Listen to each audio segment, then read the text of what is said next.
That ball is going to be gone! Cincinnati Reds baseball is brought to you by Bud Light. If you want great taste that won't fill you up and never let you down, make it a Bud Light. By Coca-Cola Classic, always a hometown favorite, always Coca-Cola. By Delicious Conn's Hot Dogs, the official hot dog of the Cincinnati Reds. By your local Dodge, Chrysler, Plymouth, and Jeep Eagle dealers. By Anthem Blue Cross and Blue Shield, healthcare products for Ohio, Indiana, and Kentucky. By JTM, great fun, great taste, great grilling, JTM. And by the Ohio Casualty Group, where extra effort is their policy. Way back! It's gone! And by Kroger. Count on Kroger for fast checkout. All checkout lanes open 4 to 6 p.m. Monday through Friday. By the Jewish Hospital, surrounding you with the best. By Remco, a friend for life. By Office Depot, taking care of business for companies of every size, everywhere, every day. And by Fifth Third Bank, working hard to be the only bank you'll ever need. And this one belongs to the Reds! And now, with a play-by-play, Marty Brenneman and Joe Nuxall. Good afternoon, everybody, from Riverfront Stadium in Cincinnati. Welcome again to Reds baseball. The Reds and the Montreal Expos to begin the 96 campaign today. And it is absolutely a beautiful day of baseball. And, of course, everybody connected, turning the page somewhat reluctantly on the personal tragedy that we all bore witness to here at the ballpark yesterday, the collapse and, of course, ultimate death of plate umpire John McSherry. The Reds go with Pete Schurig, as he was supposed to have gone and did, in fact, face 2+ batters before yesterday's game was canceled. His mound opponent, not Pedro Martinez as originally scheduled, but left-hander Jeff Fassaro. And we'll be back to take a look at the starting lineups in just a moment. Let's take a look at the starting lineup today, brought to you by Quick Read Concrete. First for Montreal, leading off and playing shortstop will be Mark Gressolanic. Batting second and to second base, Mike Lansing. Hitting in the third spot in center field, Rondell White. Batting fourth and in left field, Moises Alou. Hitting number 5 at first base, David Segui. Batting sixth and playing right field, Sherman Obando. Darren Fletcher will catch and bat seventh. The third baseman, Shane Andrews, bats eighth. And batting ninth and pitching, left-hander Jeff Fassaro. Again for the Expos, Gressolanic at short, Lansing at second, White in center, Alou in left field, Segui at first, Obando in right, with Fletcher catching, Andrews at third, and Fassaro pitching. For the Reds, Eric Davis will lead off, and he'll be in left field. Eric Owens, the rookie, gets a call at second base, and he'll bat number 2 in the order. Barry Larkin will play shortstop and hit third. The cleanup batter and right fielder, Reggie Sanders. Batting fifth and at third base, Chris Sabo. Hal Morris will bat in the sixth position and play first base. Mike Kelly's in center, batting seventh. Catching and hitting in the eighth position, Joe Oliver. And batting ninth and pitching, left-hander Pete Schurig. Once more for the Reds, Davis in left, Owens at second, Larkin at short, Sanders in right field, Sabo at third base, Morris at first, while the bottom third again has Kelly in center, Oliver catching, and Schurig on the mound. That's a look at our Quick Read starting lineups. Quick Read is the concrete choice of homeowners and contractors. We'll be back with all the play-by-play action in a moment. Back at Riverfront Stadium, where the Reds have taken the field, Pete Schurig just now leading the first base dugout, heading out toward the Riverfront Stadium mound. And while we were away, the umpires leaving the doorway behind home plate, heading toward the plate, and received a standing ovation from the fans here at Riverfront. It's going to be, I would imagine, Joe, tough for everybody today to remain focused after what we saw happen here yesterday, but it's certainly got to be tougher for Jerry Crawford and Steve Ripley and Tom Halyard. Well, there's no question about it, but they've appeared to have handled it pretty good. But how do you handle it pretty good? I guess it's just a difficult situation, and I think the standing ovation the crowd gave him might ease the pain just a bit. That was a class act by the crowd here, without a doubt. Pete Schurig now, he threw 7 pitches yesterday, and he prevailed upon Ray to send him back out there today. Well, it's going to be interesting. Of course, you count his warm-up yesterday and the 7 pitches in the game. I'm quite sure, I feel quite sure, that Don and Ray will keep a pretty good eye on his pitch count here this afternoon, certainly more so than they would have yesterday. But Felipe Alou said, hey, we'll just give Pedro Martinez a day and we'll start him tomorrow, which he is listed to start tomorrow against the Reds. So I don't think Pete should have any particular problem. Control is his game, and if he has his control, we'll get along real well. Well, he's set to go to work, and Mark Gresselonic stepped in to lead it off. He flied to right to start yesterday's game, and the right-handed batter waiting as Schurig kicks and throws. The pitch is taken high for a ball, and the 1996 baseball season is underway. Gresselonic, Lansing, and White. That's how the Expos stack up here in the first inning. Schurig checks in with Joe Oliver and throws a 1-0 pitch and a swing, and the count evens at 1 ball, 1 strike. Gresselonic last year batted .245 at a homer, drove in 20 runs. He had the home run against the Reds early in the year up at Olympic Stadium, the Expos home turf. Waiting on the 1-1 offering, and watches this one sail low and off the plate to even the count, to put the count at 2 balls and 1 strike. Schurig, of course, 18-7 last year, runner-up to Greg Maddux for Cy Young honors. He throws the change, and Gresselonic hacking and stirring the air up to even the count at 2-2. He was arguably the second-best pitcher in the National League behind the Atlanta ace right-hander, and I think anybody who comes in second best to Greg Maddux has to feel like they won the Derby. Such is the ability of one Greg Maddux. Swing and a miss, and that's a strikeout on Gresselonic. One down. It brings up second baseman Mike Lansing. Our DAP game time temperature is 53 degrees. Use the best DAP caulk sealants and spacklings for your do-it-yourself painting projects. Get it done with DAP. So Gresselonic disposed of, strikeout swinging. Here's Lansing, .255 last year with some pop, 10 home runs. Right-handed batter takes a strike. Hal Morris first, Eric Owens second, Barry Larkin short, Chris Sabo at third. And an outfield left to right of Eric Davis, Mike Kelly, and Reggie Sanders with Joe Oliver catching. The 1-strike pitch, and Lansing takes it inside.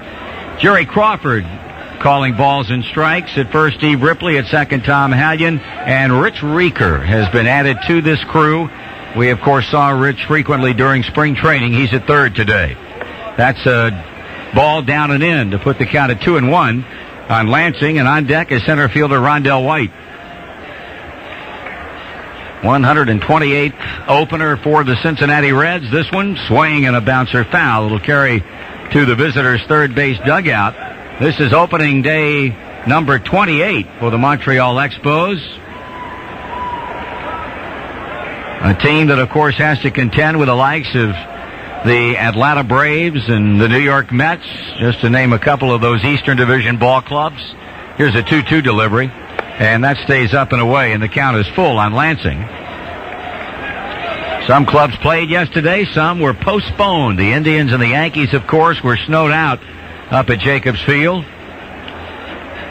They'll try again today. Here's a 3-2 pitch to the batter, and it's ball 4. So after striking out the leadoff hitter, Gresselonic, Schurig walks the second batter, Lansing, and now will be confronted by center fielder Rondell White. Fans, you can count on Kroger for fast checkout. All check lanes are open 4 to 6 p.m. Monday through Friday. Kroger, you can count on us. White, a .295 batter in 95. He had 13 home runs with 57 driven in. They think this kid's just going to get better and better and better. He checks on a pitch down, ball 1. A club that appears to be Montreal perpetually a team in transition because of some of the top names in the game coming through the franchise and moving on to greener pastures, either through free agency or through trade by necessity as far as the Montreal club is concerned. But to their credit, they continue to bring up outstanding young talent from their minor league system. 2-0 now on White. Rondell White's a good case in point. The runner goes. The pitch is hit foul. And Lansing, who got a good jump on Schurig, will come on back. And it's 2 balls and 1 strike now on the right-handed batting Montreal center fielder. Moises Alou waiting on deck. We're 1 out. We're 1 on. We're in the top of the first.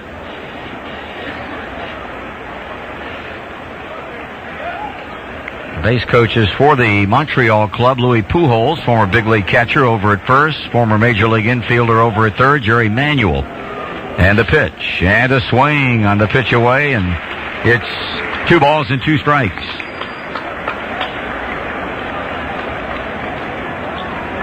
These two clubs will hook up in the first night game of the season at 7:35 tomorrow night, and then conclude the series at 12:35 Thursday. Reds go to Philadelphia for the weekend. 2 night games and a Sunday game in the afternoon, and then come right back home.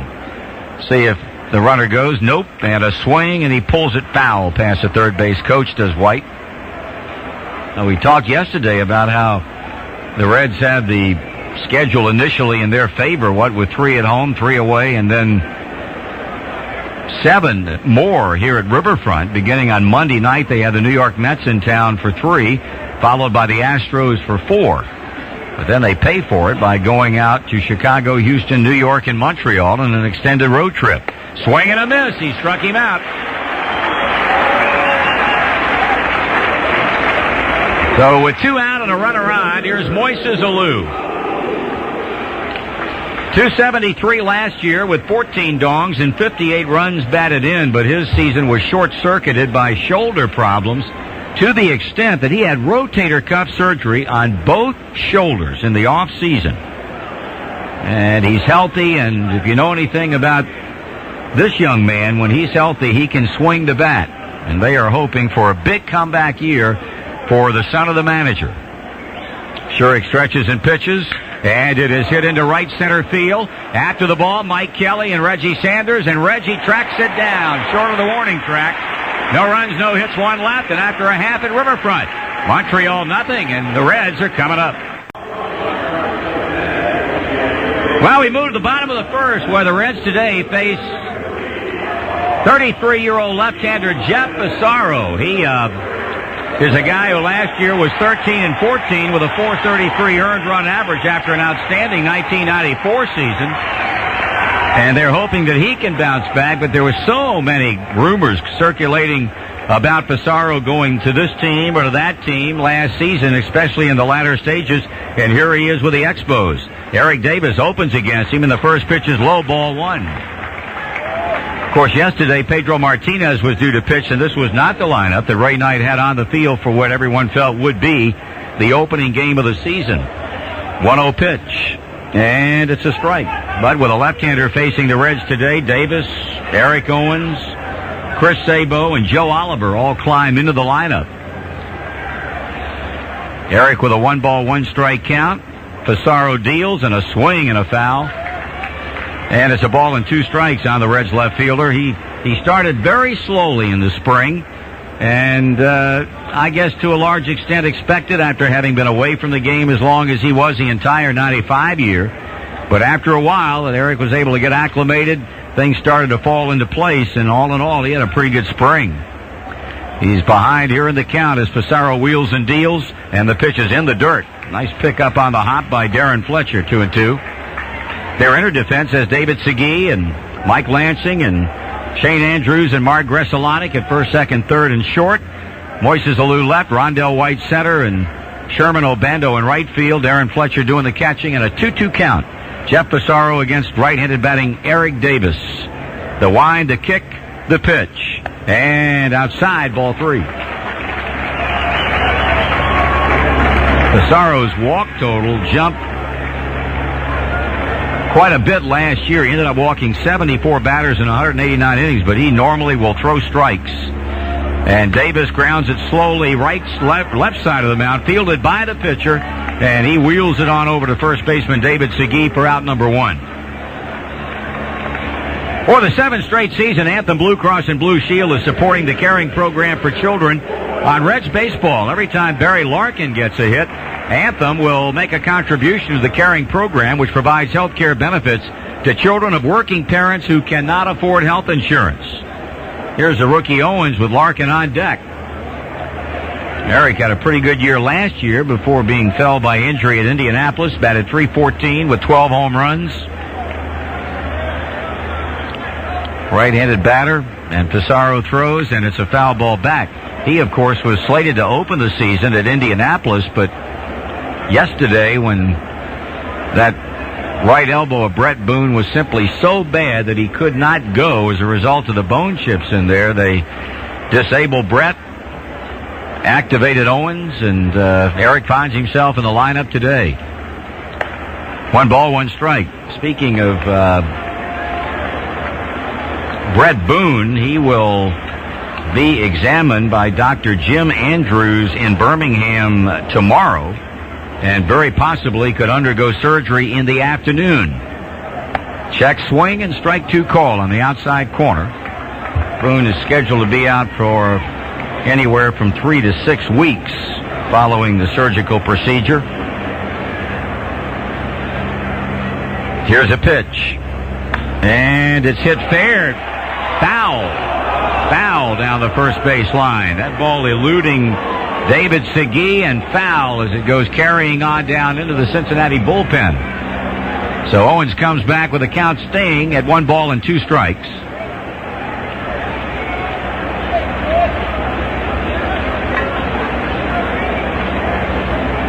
Eric, one of the young talent in the Reds organization, who is getting an opportunity, as we mentioned, that he did not expect to get, and trying to take advantage of it. I don't think he's to be around a while before Boone comes back.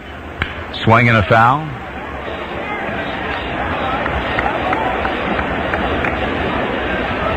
Eric, a 1989 graduate of Tunstall High School in Dry Fork, Virginia. He attended Ferrum College, where he played football and baseball. This is his 5th year in organized baseball after having broken in 1992. That's inside, 2-2.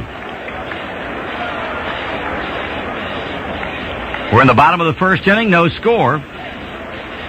Eric Davis is open by bouncing out to the mound, and Jeff Pissarro, the left-hander, with a 2-2 count and pitching to Owens. And it stays off the outside corner. Eric doesn't offer at it, and it's a 3-2 count. So Pissarro went 3-2 on Davis, got him, and he's 3-2 on the Reds' rookie second baseman.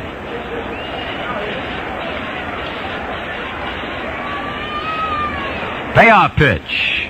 Ground ball by the mound, but there's the shortstop. Gresalonic picks it up and throws him out.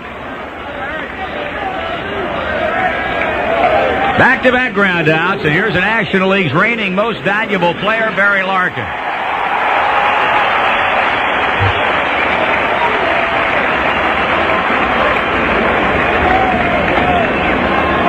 Barry coming off of a season in which he batted .319,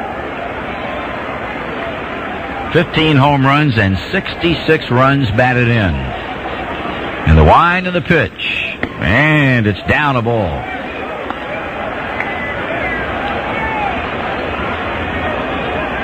And they play Barry as an opposite field hitter. He bats him right-handed. A lot of room down the left field line. Pissarro trying to get the Reds out in order. Larkin rips one into left field. That's a base hit. That ball cut off. Barry takes a turn, digging for second. The throw's offline. He turns second. He's coming to third, and he's in there. That's rather impressive. He never broke stride. He knew immediately where the throw was.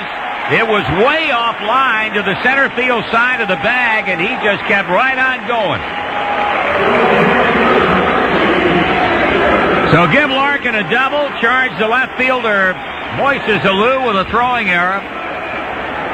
There's an immediate contribution to the carrying program thanks to Barry and Anthem Blue Cross and Blue Shield on that 2-base hit. And the inning continues for right fielder Reggie Sanders.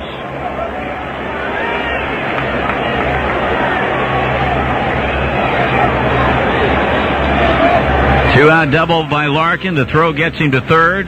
From the windup, Pissarro bringing it, and Reggie taking it high. Ball 1.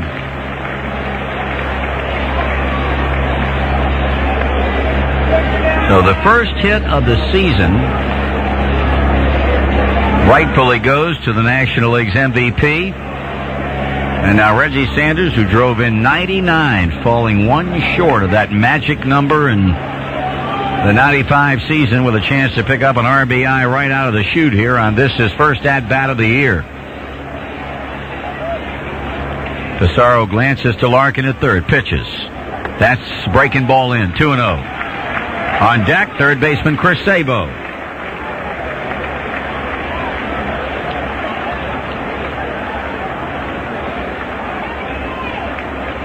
Reggie hit Montreal pitching good last year. 3 homers, a .326 average. Fastball strike. 2-1 the count. 2 balls and 1 strike.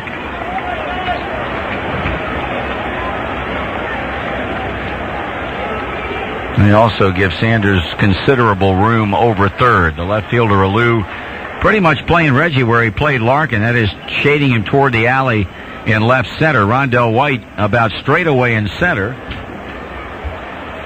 And the right fielder, Obando, pulled a bit further off the line, but more toward the power alley in right center field. A 2-1 count. Larkin at third, 2 out. Here's a pitch, and that's in the dirt. Picked up by Fletcher.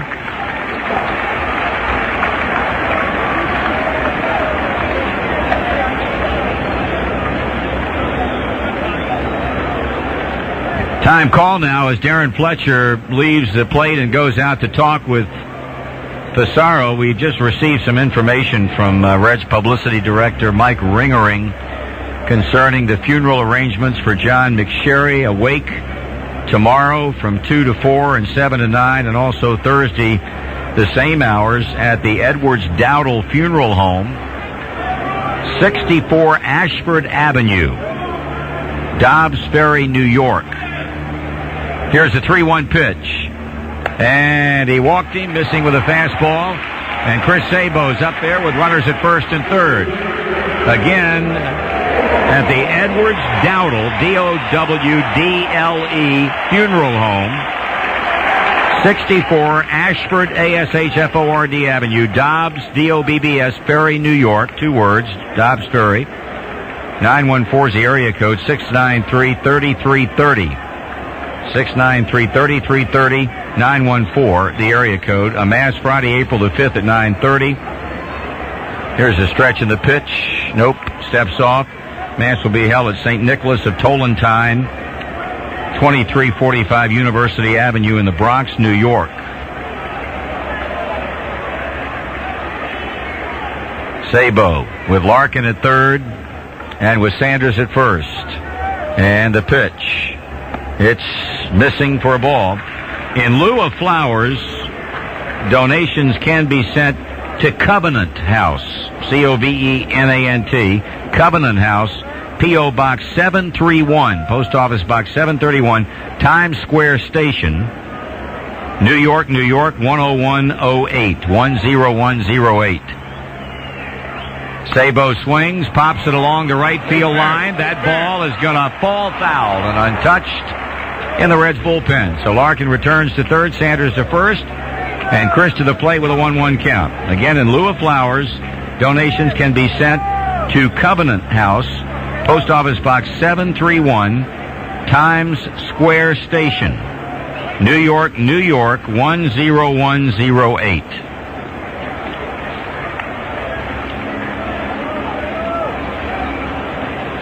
Eric Davis bounced out. Owens grounded to short. Larkin doubled to left, went to third on Moises Alou's throwing error. And Reggie Sanders followed with a base on balls. Chris Sabo waits on the 1-1 pitch. He waits, and Pissarro throws over to first, and Sanders is back.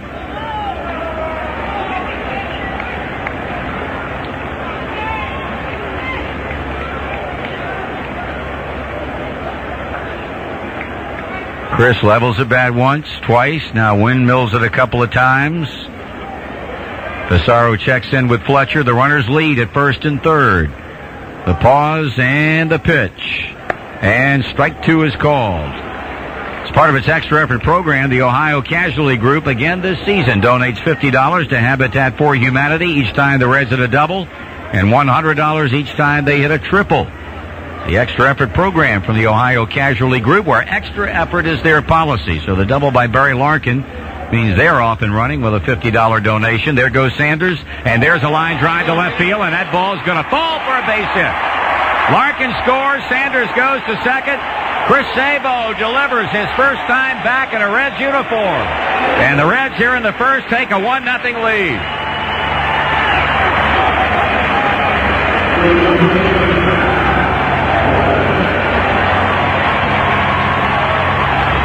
The inning continues for first baseman Hal Morris. In the meantime, pitching coach Joe Kerrigan is out to talk with Jeff Pissarro and Darren Fletcher. All of this coming after 2 groundouts. Double, walk, single, and it produces a run, and Hal Morris will step in.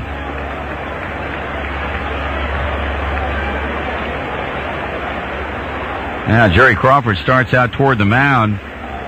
Kerrigan had already retired to the dugout, and Darren Fletcher was still out there conversing with his pitcher. He's now back behind the plate.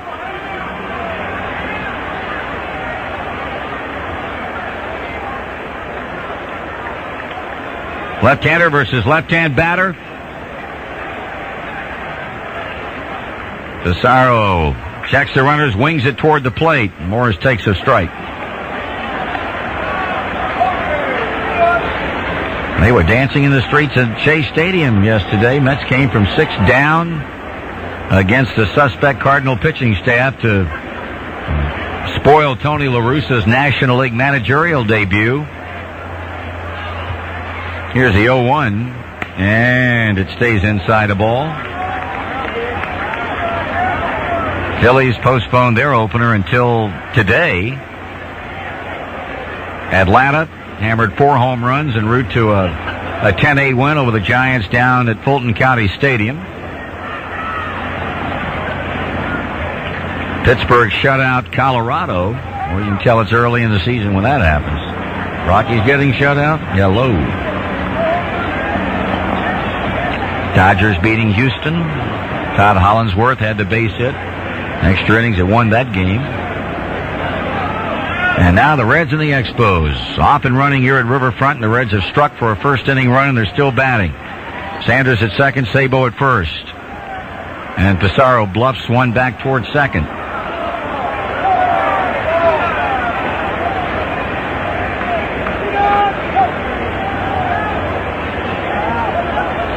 Morris patiently waiting at the plate as he looks at a straightaway Montreal outfield. And Pissarro works. And Hal fouls it into the seats above the third base dugout. We'll pause for station identification on the Cincinnati Reds Radio Network. Partly cloudy skies tonight in the tri-state with a low of 42. Some clouds again tomorrow, but warmer, a high of 70 expected. Right now, 57 degrees at your official weather station. News Radio 700 WLW Cincinnati. 1-0 Cincinnati with 2 on, 2 out. And a run in here in the Reds' first inning. Hal Morris falling behind on the foul ball and a 1-2 to Jeff Pissarro. Pissarro taking a lot of time between pitches, too much to suit Morris, who steps out and now gets right back in there. Next up would be center fielder Mike Kelly. Left-hander straightens up, deals. Missing away, 2-2. Come on.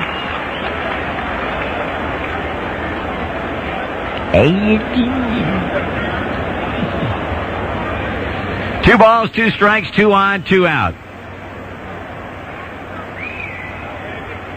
This looked to be a rather easy inning for Pissarro. He got Davis and Owens to bounce out to the mound and the shortstop, respectively.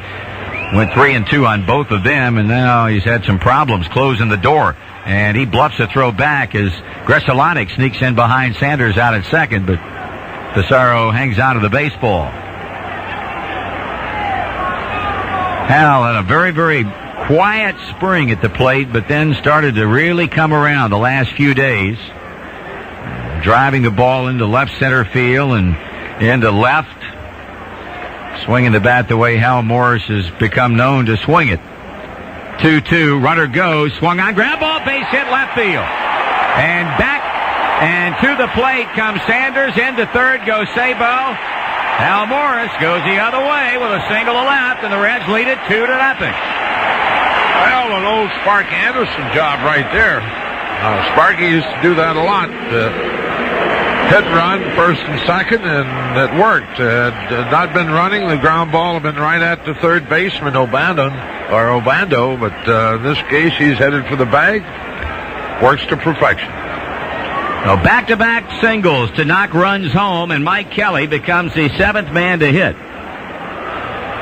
190 last year in limited time with Atlanta. He also spent some time with their AAA club in Richmond. Had 4 home runs during the spring, 3 in his first 10 at-bats, and he didn't hit another one until Friday night in Nashville. Strong right-handed batter, but the big question about Mike Kelly is his ability to make any kind of reasonable contact, and they are hoping now that they'll see more of that type of thing because there's no question about his power. If he makes enough contact, he's going to hit a lot of home runs. First pitch is in for a strike. He's got Sabo at third. He's got Morris at first. They're the run producers here in the first. And Kelly swings and he misses. Breaking ball puts him behind at 0 balls and 2 strikes.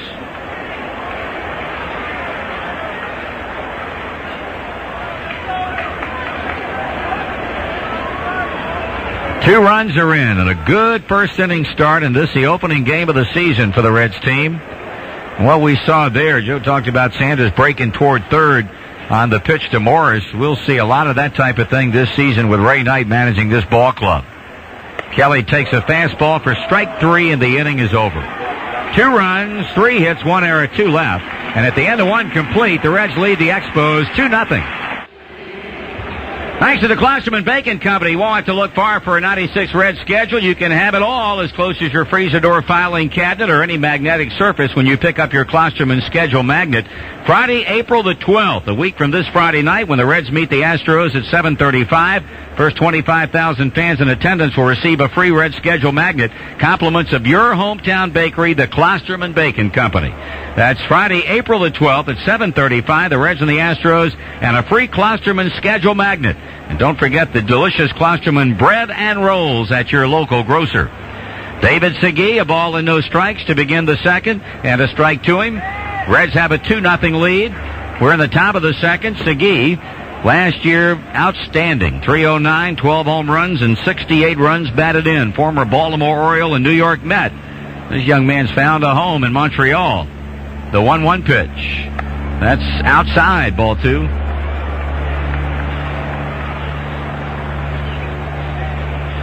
You just joined us. Chris Sabo and Al Morris single home first inning runs off of Jeff Pissarro.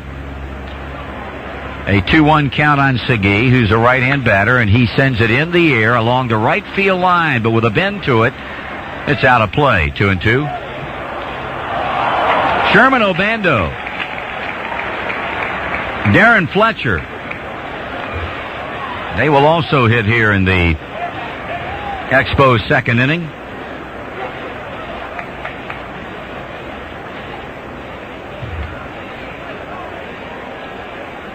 Shurik looking in for the sign. Now he winds and deals, and it stays way outside. Ball 3.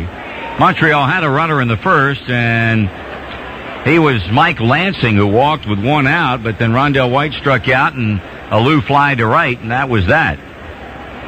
Now a 3-2 count, and the payoff pitch taken low and inside, and Shurik has issued his second walk. That brings up Sherman Obando, young man who came over to the Montreal Expos during spring training for outfielder Tony Tarasco in the trade between the Expos and the Baltimore Orioles. Davey Johnson saw enough of Tarasco last year while managing the Reds and playing the Expos that he liked his actions and prompted the trade talk to general manager Pat Gillick, who made the deal. Pitches high, ball 1. Obando, a right-handed batter. And now Joe Oliver will hand-deliver the ball back to the mound. Shurik normally around the plate. He walked only 45 batters the entire 95 year and 190 in the third innings, and now with a walk in the first and 1 here in the second. And behind a ball and no strikes. Obando swung the bat pretty well in spring training, batting .308. Shurik lets it fly, and this one is out of play, a foul ball. Day in and day out at home or on the road, you can always count on the great taste of Bud Light. It won't fill you up and never let you down, so make it a Bud Light. Certainly the crowd a far cry from what we had here yesterday, but that was to be expected. Those who are not here will probably use those ticket stubs for a future Reds game. That one fouled away by Obando. 1-2 now. Darren Fletcher waiting to hit next. The Reds have a 2-0 lead as Montreal bats in the top of the second. Jerry Manuel flashing the signs from his spot down in the third base coaching box. Shurik waiting on the right-handed batting Obando to get back. Over at first, David Segui takes a short lead. And Shurik sets for the pitch. And here it comes. And it's popped up, but out of play. Behind third and back in the seats above the dugout.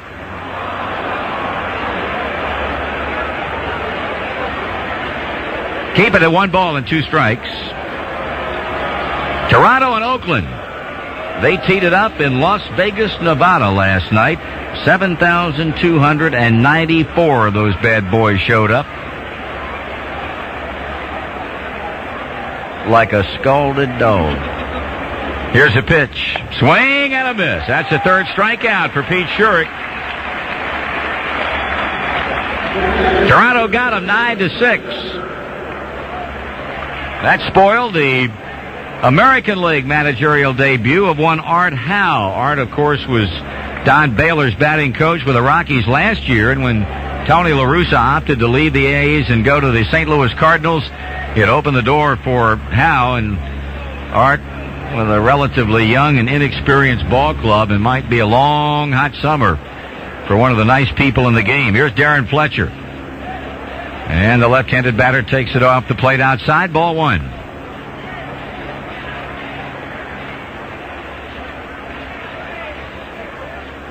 One man out, 1 man on. A walk to the leadoff batter, Segui, but Obando is struck out.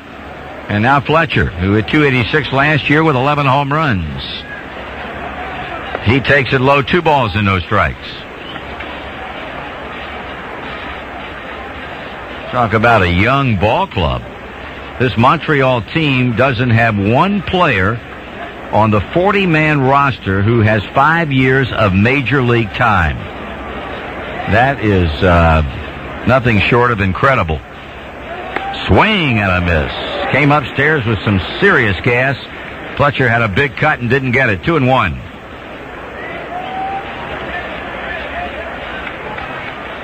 They've got only 2 rookies on this particular ball club.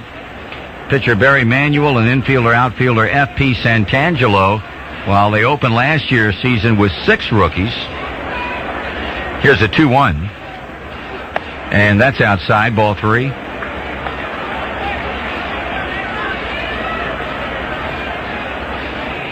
So the young Expos. 3-1 to count on Fletcher. Shane Andrews, the third baseman, up next. Segui over at first with an out. Shurik needs a strike and gets it as the ball is lifted foul off to the left side and well back in the seats. Count of 3-2.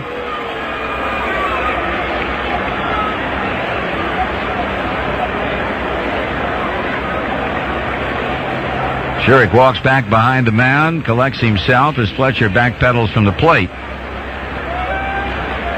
Well, let's see, down 2 runs here in the second if Felipe Alou will have David Segui running on this 3-2 pitch to Fletcher. Stretch, the look and the pitch, there goes the runner, and he walked him. So 2 in the inning. And right now Pete Shurik struggling a bit with his control. Well, not that far off the mark, but still the walks, and hopefully gets it straightened out here. 3 strikeouts, and a lot of times you just feel so strong. You say, well, we warmed up all that yesterday, but really, sometimes that next day you just feel so strong that it takes a while to get yourself tuned in, and hopefully it's going to happen real soon for Pete.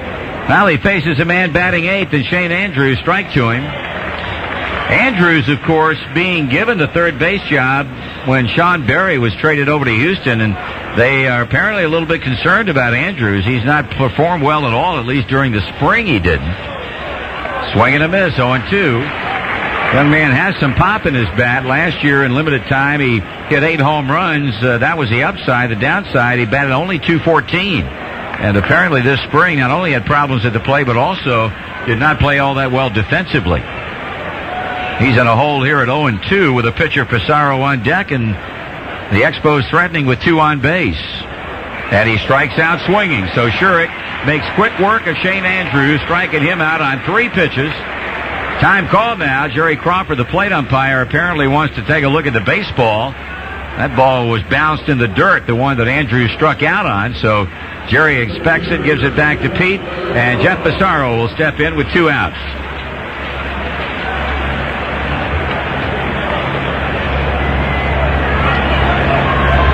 So Shurik throwing a lot of pitches here in the first couple of innings. He has struck out 4. He has walked 3. And now tries to gain the measure of Pissarro and end the threat.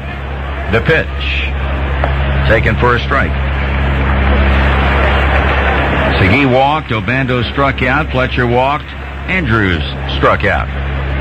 2-0 Reds in the second. Pitcher against pitcher. And did he lay off that high fastball? He did, says third base umpire Rich Reeker. It's a ball and a strike.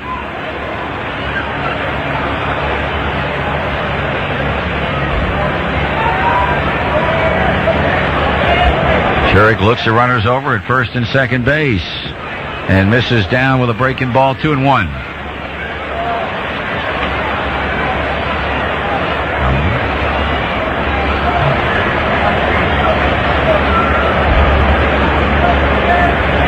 Pissarro waves the bat once or twice, waits, and Shurik serves it up. And it's a ground ball to short. And Barry Larkin throws to Brandt, to Owens covering at second for the force out that ends the inning. No runs, no hits, 2 left. We played 1.5. Reds 2. Expos nada. Your group of 30 or more is looking for an outing filled with color, excitement, and action, and the Reds Group Sales Department has got just the ticket. The Reds have reserved special group seating for all home games. You can call the Reds Group Sales Department right now, as a matter of fact.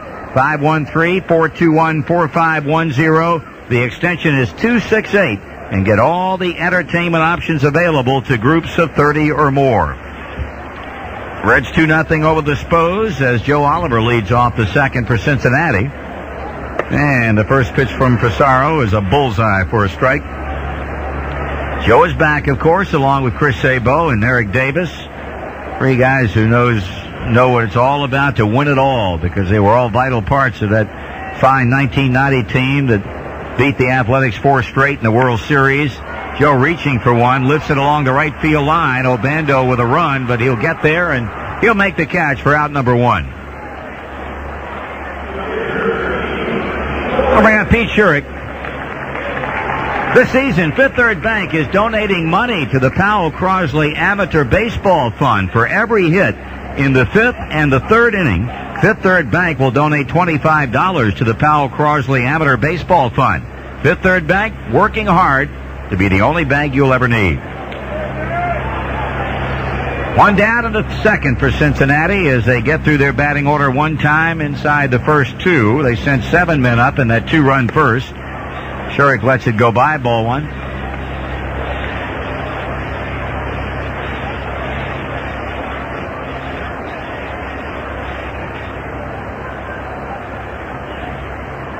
Pissarro checks in with Fletcher, gets assigned pitches, and throws the strike. How about those Cubbies? They had a win in their first game yesterday, but Ryan Sandberg 0 for 3 upon his return, but fielded.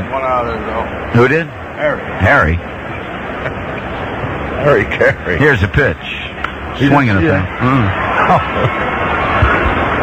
Sandberg pulled one, right out there in his alley. You get all excited? Harry had that sucker on that Budweiser sign across the street. Foul ball. No, it was fair. It was caught. Oh, it's caught. I see. I got you. 1-2, Shurik. Swings and fouls again off third base. Sandberg fielded 7 chances flawlessly in his return to the Chicago Cubs, and Mark Grace had the base hit in the 10th inning. I think they beat Houston.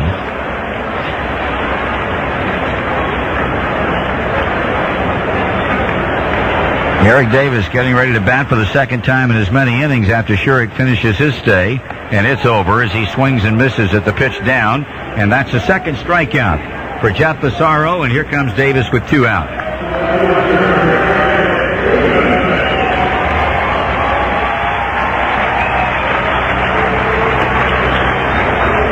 Eric in the first inning ran the count to 3-2 and then topped one just to the third base side of the mound where it was fielded by Pissarro to throw him out. Davis out the entire 95 year after batting but 194, or 183 rather, in 1994 in short time with the Tigers. I think Reds fans remember what this guy did back in the mid to late 80s with this franchise. Here's a pitch to him, and it's way high, ball 1. Eric showed, at least during the spring schedule, amazing patience to lay off that high fastball that caused him no end of grief for a number of years. And more often than not, if you don't swing at that pitch, the umpire's going to call it a ball, and that's what they were doing in spring training. He swings and fouls, a ball, a strike. Still can go get him in the outfield better than anybody else on this club. And still can steal a base. He would hope that he can hit enough to cause pitchers problems in this league. Takes a fastball for a strike. 1-2 on him now. Pissarro trying for the easy second after a tough first. He's gotten a fly out and a strikeout, and he's 1 ball and 2 strikes out ahead of Eric Davis. The left-hander winds, kicks, and throws, and a swing and a miss. Davis is gone, and we move to the third with a score: Reds 2 and Expos nothing. 2-0 as we go to the top of the third. And here's Mark Gresalonic leading off as mercy. Pete Schurig starts, broke out in the cold sweat. Through the Montreal batting order for the second time, and the pitch has taken the counts 2-0, and Pete has had a struggling type of first 2 innings with his control. He's not missing by much, as Joe said, but missing. He's walked 3 and struck out 4, and he is a pitch away from making it 4 walks as he stands 3-0 on Gresalonic, who struck out to begin the game.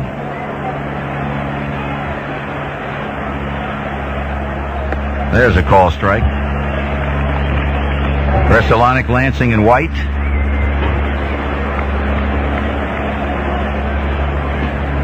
Back comes Schurig. And a ground ball fair by the first baseman, Hal Morris, down into and beyond the Reds bullpen. Here's Gresalonic to second, and he'll easily beat the throw from Reggie Sanders. A hard ground ball fair down the right field line for 2 bases, and that's the first Montreal hit, and it brings up Mike Lansing.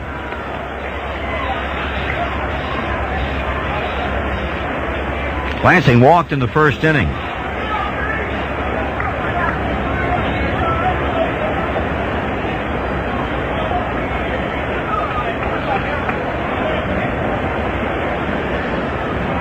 Stretching the pitch. Lansing takes a strike. The flags are obviously flying at half-mast in memory of John McSherry. And before the game today, here's Pete's 0-1 pitch. Lansing takes inside to even the count. Jeff Patton, the Reds team chaplain and member of the baseball chapel, was on the field and led a moment of reflection and a moment of silence for John McSherry. 1 ball and 1 strike. The count on Mike Lansing. Runner at second, nobody out, and a line drive into right. That's a hit. Here comes the runner hitting third, and they'll hold him up. The throw to the plate, and not a bad one at all by Reggie Sanders, and a good decision turned in by Jerry Manuel. So back-to-back hits, a double and a single, both the other way for the right-handed batters Gresalonic and Lansing. Montreal in business in round number 3 as center fielder Rondell White settles in to hit.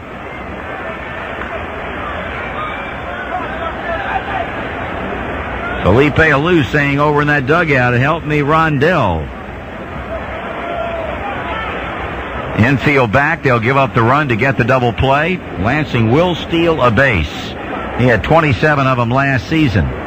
Schurig unloading, and this one's out of play. Off to the right, a foul ball.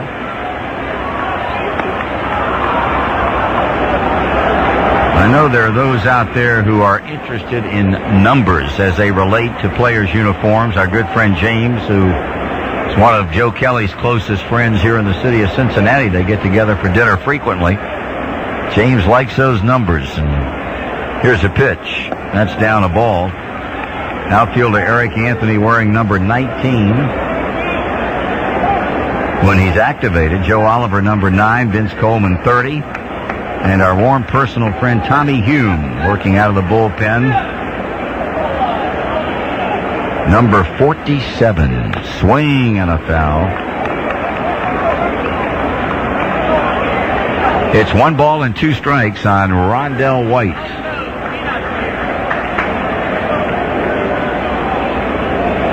A double by Gressolanic, a single by Lansing. Montreal has the would-be tying runs on base with nobody out. Shurik leading by 2 runs, but finds himself in trouble as he pitches here in inning number 3. The pitch.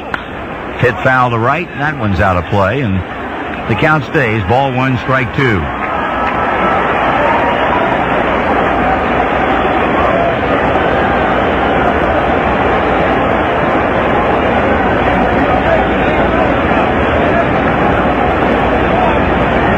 Shurik back on the pitching rubber looking in. The right-handed batting Rondell White waiting on the pitch. And he swings and fouls it off again. Off to the right and well back up into the upper level of the blue seats.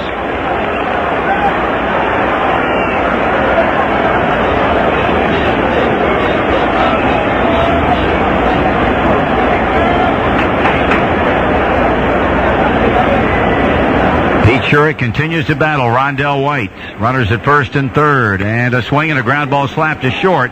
There's a throw to second one, the throw to first, not in time. Just missed getting the double play.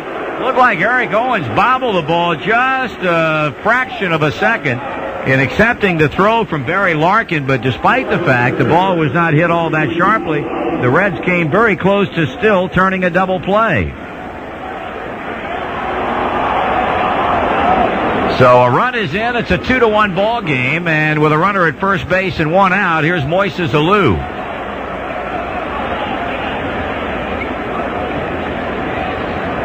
And credit White with a run batted in.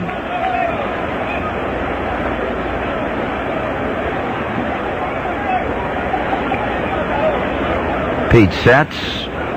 Pete pitches, and it's fouled away. Strike 1.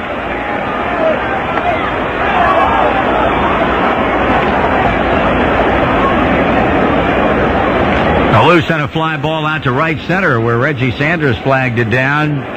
Just a step shy of the warning track to end the first inning. Rondell White getting a rather challenging lead over at first as Alou takes a pitch off the outside corner. He had 25 stolen bases last season. He and Mike Lansing were the main men. Lansing had 27 and White had 25. And getting a pretty good lead. 1 foot on the carpet, 1 foot in the sliding area against the holding Hal Morris over at first base. And the pitch is a swing, and Alou misses, and a throw down. Not in time to nail. White coming back into the bag.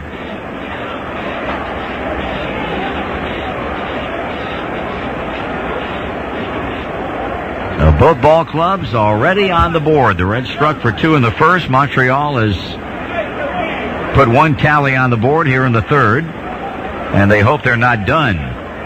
Moises Alou at the plate behind the ball and 2 strikes. And the pitch. And it's line to left. That's a base hit. Up with it out there is Eric Davis.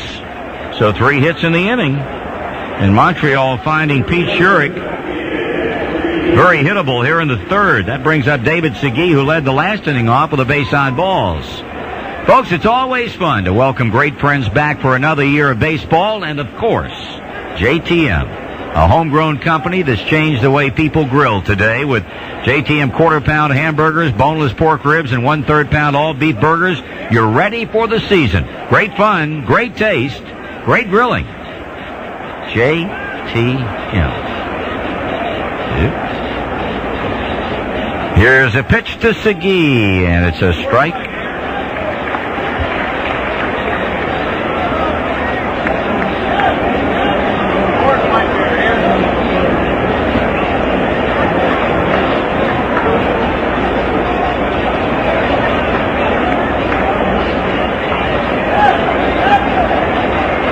Strike 2 call on the outside edge, 0-2.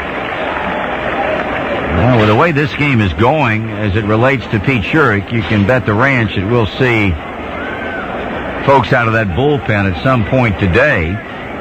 Pete throwing a lot of pitches here in the first 3 innings. And at some point or another, hopefully it'll be a time when they deem it, they meaning Ray and Don Gullett, to take him out rather than Montreal's offense driving him out of the game. This one's fouled down the right side, and then the bullpen will come into play. Reds lead at 2-1, but Montreal has Rondell White at second, Moises Alou at first. Only one batter has been retired, and David Segui remains in a big hole at 2 strikes and nothing.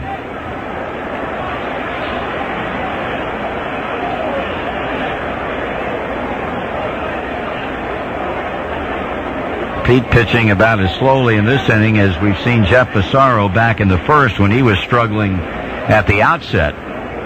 To the belt now and to the plate, and that's hammered into right center field. Reggie Sanders got it. And now they've got the runner caught. Bad, terrible base running by Rondell White. He was around third base when Reggie Sanders caught the ball. Reggie was so shocked, he double pumped when he realized where Rondell White was, and he throws into Barry Larkin for the 9-6 double play that ends the inning. So the Reds catch a break, and in the middle of the third, the Reds lead the Expos 2-1. We'll pause now for station identification on the Reds Radio Network. A prayer for fallen umpire John McSherry and a standing ovation for his fellow umps at Riverfront Stadium. That was a class act by the crowd here, without a doubt. The details after the game on News Radio 700 WOW Cincinnati. Eric Owens leads off the bottom of the third with the Reds up by a run over Montreal 2-1. And the first pitch to the rookie is taken for a strike. You all right, Sig? He opened the first inning, or batted in the first, and bounced out to shortstop. Pissarro misses on the next offering. It counts a ball, a strike. Come on. What's the problem? Man's all messed up back there. Segway. He looked good. 1-1 pitch. Like a free shirt on. Hit up the middle, and a base hit center field for Eric Owens.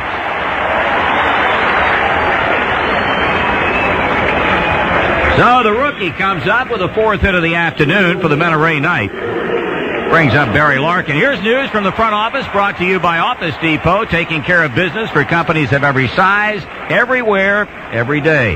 Jeff Brantley pitching under simulated game conditions earlier today here at the ballpark, and cast with flying colors.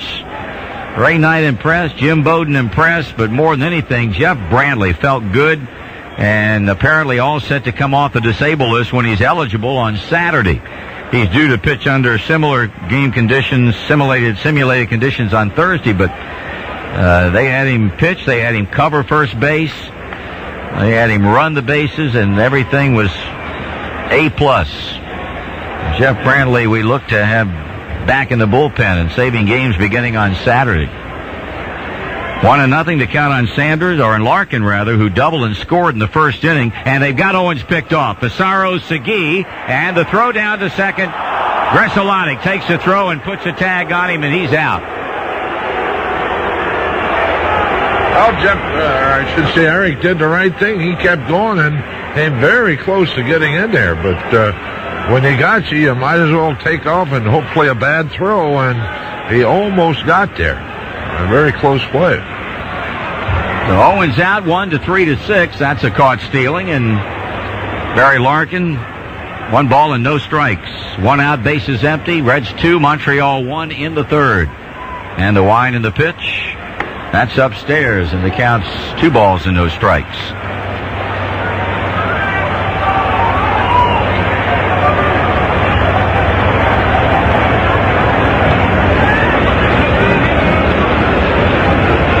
Pissarro lets it fly. Larkin taking ball 3.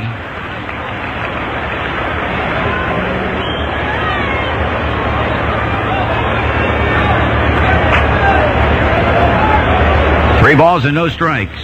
Berry bidding to become a base runner for the second straight time.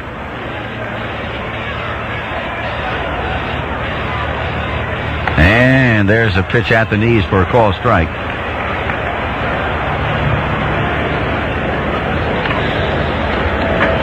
John Smiley, Pedro Martinez tomorrow night. Dave Burba against the yet-to-be-named Montreal pitcher in the 12:35 game on Thursday. Berry hits it sharply, but at Gresselonic at shortstop, he wings it on across to David Segui for the second out. Now Reggie Sanders, who walked and scored in the first inning. Friday night, Saturday night, and then Sunday afternoon at Veterans Stadium in Philadelphia, the site of the 1996 Major League All-Star Game coming up in July.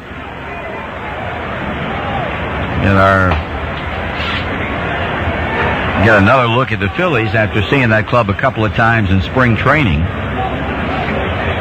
Swing and a miss. This, of course, the first time we've seen Montreal. The Expos train on the other side of the state of Florida in West Palm Beach. And the Reds don't make that trip over anymore. So when we see this club during the season for the first time, it's the first time. Unlike a lot of the other clubs, the Phillies, the Cardinals, Houston. 1-strike pitch. That's high, a ball, 1-1. Some talk about the Expos moving to Jupiter, Florida for spring training. There's some talk of that community building a complex, but they wanted 2 teams in there rather than just one. Here's a 1-1 pitch, and it's inside, ball 2. They've been at West Palm Beach for a long time after earlier training down in Daytona. But with the Braves leaving as the joint tenant in West Palm Beach to go to Disney World next spring, the Expos are looking for somebody else, either to come into West Palm or possibly even go to Jupiter. Reggie in front, 3 balls and 1 strike. 1 out, or 2 outs here in the Reds' third. Cincinnati leading at 2-1, and Sanders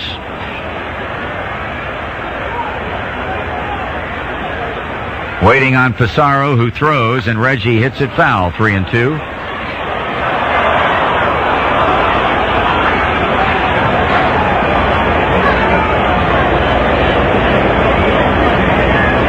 So a full count on Reggie Sanders with 2 outs in the inning. Pissarro has struck out 3, has walked 1.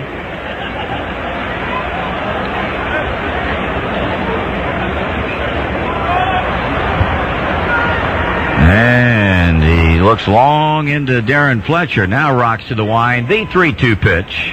And he walks Reggie.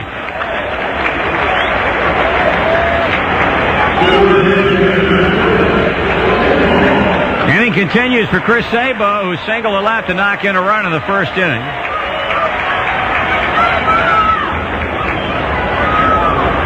Expos have themselves a new general manager here in 1996. Jim Beatty, former Major League pitcher, spent his career in the American League, Yankees, Seattle, to name a couple of the clubs. He is the new vice president and general manager, ball 1, succeeding Kevin Malone. Kevin now is an assistant to Pat Gillick at Baltimore. He's the man who's vice president of baseball operations for the Expos and has been there a lot of years, former Major League pitcher Bill Stoneman. 2 outs, Sanders aboard. 1-0 to count on Chris Sabo. And Pissarro drives Reggie back with a throw.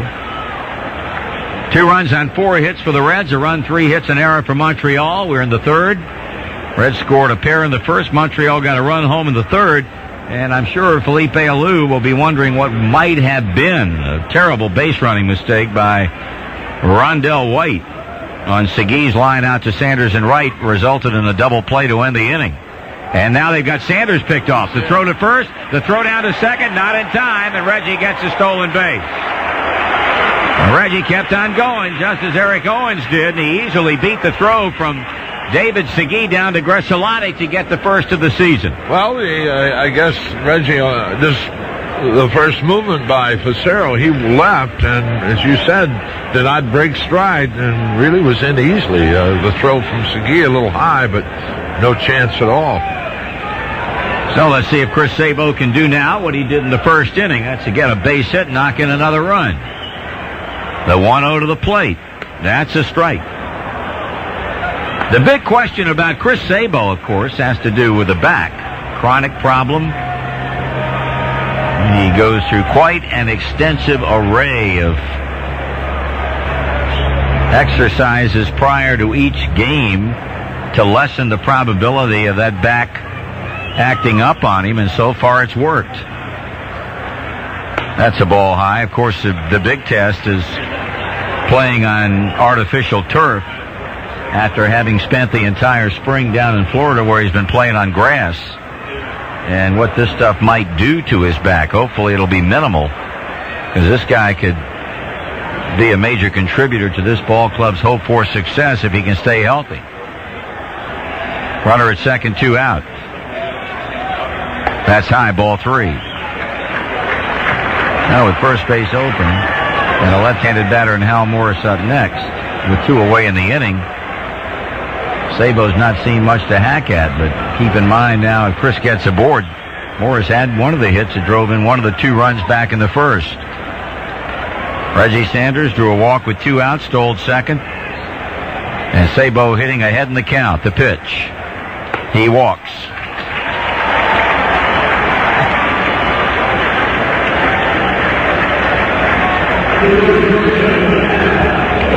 They come back to back.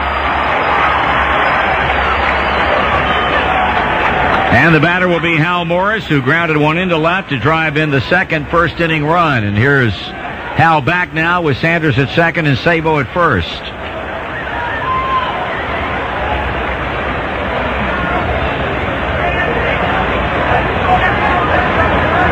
Both of these starting pitchers have turned it loose an appreciable number of times in the first 3 innings. In this, the first game of the new season. The check and the pitch. Here it comes. In there for a call strike.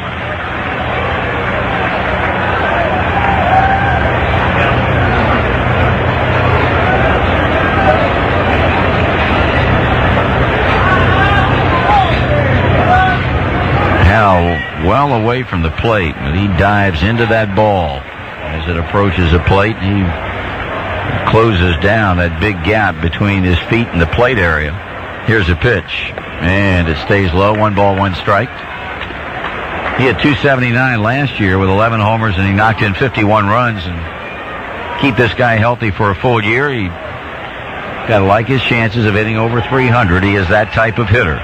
One of the more underrated defensive first basemen in the game. He has elevated his status in that regard to a rather lofty level. He can play at first. Check swing. 2 low, ball 2. Now Mike Kelly's struggling a bit. He's walked 3 in the game. We've seen Pete Schurig issue 3 walks in his 3 innings of pitching. So control has certainly not been a mainstay up to this point for either of the starting pitchers. Morris trying to strike a blow for his side for the second time in the game. Sanders leads at second, Sabo likewise at first. The 2-1 pitch after the long look by Jeff Pissarro. Now he bluffs back towards second. What the hell's that move going to trick?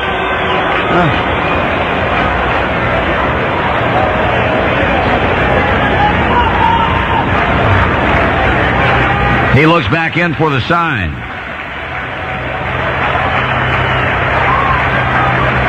Rocks to the motion. Lets it fly. Foul ball back into the seats off to the left of the screen. Young lady comes up with a baseball. And it's a 2-2 count on Hal Morris. Reggie backing toward the second base bag. Chris Sabo, left foot firmly planted on the first base bag. And a 2-2 count with 2 men out here in the 3rd inning. Bright sunshine beating down on the turf at Riverfront, but the shadows have crept past the plate. Relentlessly heading out toward the mound. Morris waiting on the break-even pitch. Takes it in the dirt, knocked out in front of him by Darren Fletcher to save Pissarro a wild one, and it's a 3-2 count.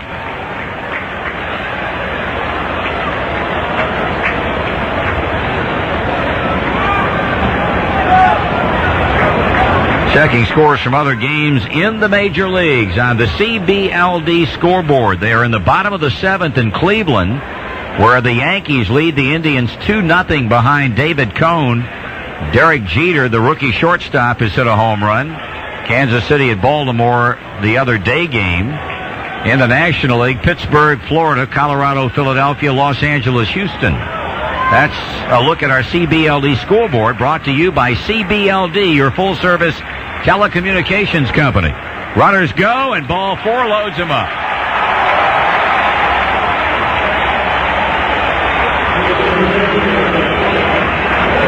Back-to-back walks. Joe Kerrigan on his way to the mound to have a word with Jeff Pissarro and going to get some activity down in the Montreal bullpen, and it's going to be Barry Manuel to start throwing, a right-hander. Right now, Kerrigan talking with Pissarro, and it looks like, from our point of view, Jeff's just trying to be too perfect with pitches, walking 3 straight here after the first 2 actually had been retired. Owen's caught stealing, but ground out by Larkin. And right now, Barry Crawford is out to break up the meeting and heads back to the plate. So big opportunity right here for Mike Kelly. I'm telling you, to endear himself to the Cincinnati Reds faithful, he could make a mark for himself right here. That too. Mike, who struck out looking in the first inning, and Pissarro has to pitch to him. Sanders at third, Sabo at second, Morris at first. Reds trying to add to what is a 2-1 lead in the third inning. The stretch and the pitch, and it stays high and away, ball 1. Jeff Pissarro began the inning by giving up a ground single to center to Eric Owens. He then got him trapped off first in a steal attempt, and they threw him out at second. Larkin bounced to short, but then Sanders walked, stole second, Sabo walked, Morris walked, and the 1-0 to Kelly, and a swing and a foul at the plate. Evens it at 1-1. Barry Manuel, a right-hander. As Joe mentioned, a rookie, 1 of 2 on the Montreal 25-man roster, heating up in the bullpen.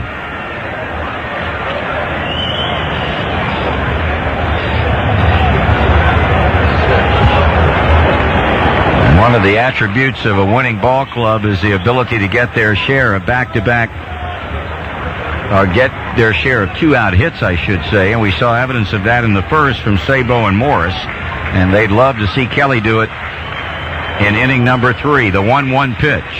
And a rocket back into left field, but it'll be caught by Moises Alou to end the inning. No runs, 1 hit, 3 left. And going to the 4th, the Reds lead the Expos 2-1. Well, out of the 4th here at Riverfront, the Reds enjoying a 1-run lead, and the first batter that Schurig faces, Sherman Obando, takes low ball 1. He struck out in the second inning. Schurig delivers the 1-0. Obando swings and chops it off to the left of the mound. Schurig has it, braces, throws, got him. A nice play by Pete Schurig off to the left of the mound, and with 1 away, Darren Fletcher to the plate. Fletcher walked in the second.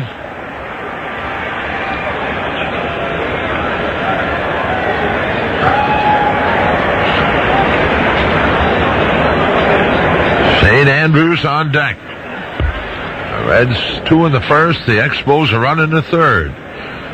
Reds have had 4 hits, the Expos 3, and a breaking ball in for a called strike to Fletcher. Fletcher, a .286 batting average last year, 11 home runs, 45 RBIs.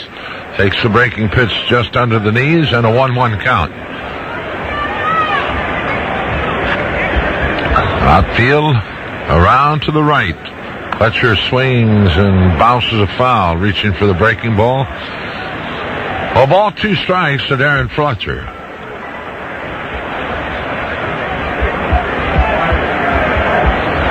Good crowd this afternoon. Of course, a lot of empty seats compared to yesterday, but a lot of the folks returned for the opener. Shurik with a 1-2, and Fletcher again fouls. This one off the end of the bat, and stays the ball, 2 strikes.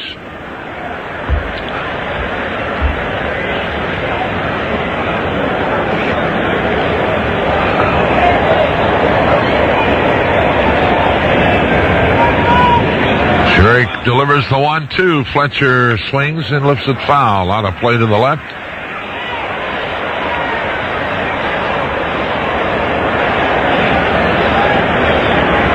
Tomorrow night, first night game this year, and it'll be Pedro Martinez against John Smiley, and then Thursday afternoon the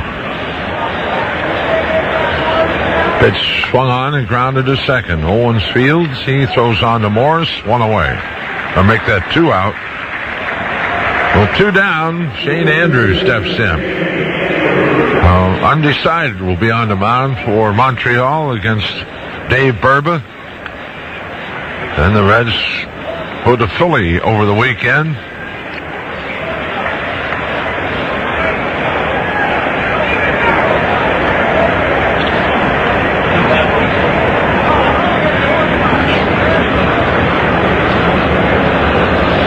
Shurik delivers. Andrews swings and misses a high fastball. Today's game is brought to you in part by Coca-Cola Classic. A genuine Coca-Cola bottle now available in 6-packs. Swinging a foul into the mid of Oliver, and quickly 0-2 the count to Andrews. Jeff Fasaro on deck. Shurik with the 0-2. Swung on, fouled straight back.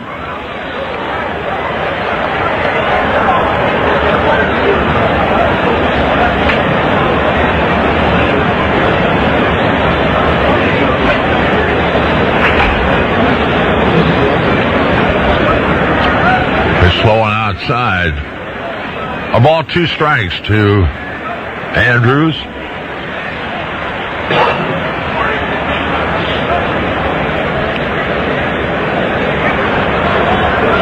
Shurik delivers the 1-2, and that's a swing and a miss and a good change, and that's 5 of them for Pete. He gets them in order here in the 4th, and at the middle of the 4th, Reds 2, Expos 1. Joe Oliver will lead it off as the Reds bat in the 4th inning.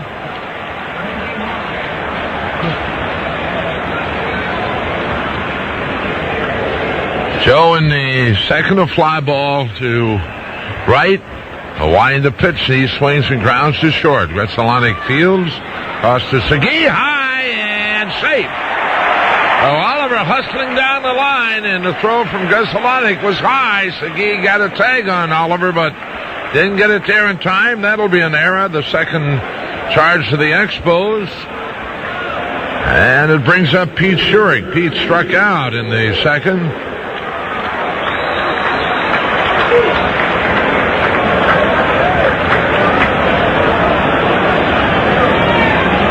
Gretzelanic charged with the error, and again,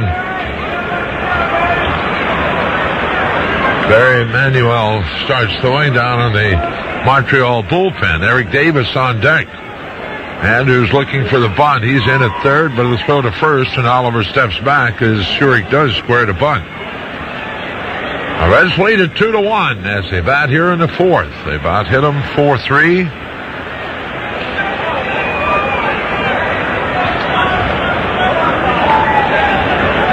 Facero sets. Shurik squares and bunts, and a good one up the first base line, taken by Facero. Goes back to Segui, and a good bunt by Pete Shurik to move Oliver into scoring position. Hey, Reds fans, you can win big with the Big Payoff Inning, brought to you by your local Dodge, Chrysler, Plymouth, and Jeep Eagle dealers. Win cash, Reds tickets, even a brand new car. Just send your name, address, and phone number to Big Payoff Inning, Post Office Box 1-824, Cincinnati, Ohio, 45201. The big payoff inning contest will begin May 1st. The address once again, Post Office Box 1824, Cincinnati, Ohio, 45201. Here's Eric with Oliver at second and one out. Davis takes the first pitch, a breaking ball, a called strike.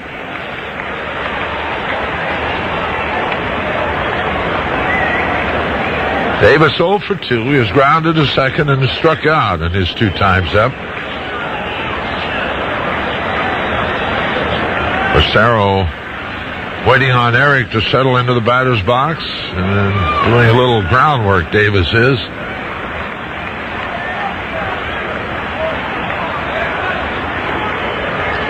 A 2-1 ball game.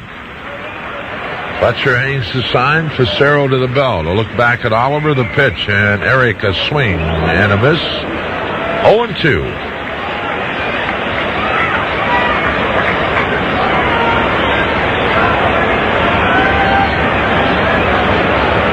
Larry Crawford, the plate umpire. Steve Ripley at first. Tom Hallion at second. And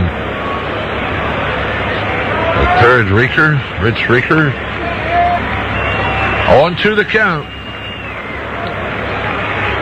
Eric Owens on deck. Rosero taking his time, and now Davis backs away from the plate. The Reds have stranded 5 base runners through the first 3 innings. The Expos have stranded 4 through 4. Right now, Fletcher out to the mound, and maybe a disagreement in the pitch called, or maybe the sign's not sure. We don't know. But Fletcher now back behind the plate. An 0-2 count to Davis. Rosero sets. He looks back at Oliver. And now a throwback. Aaron Joe's back with a headlong slide as Lansing takes the throw.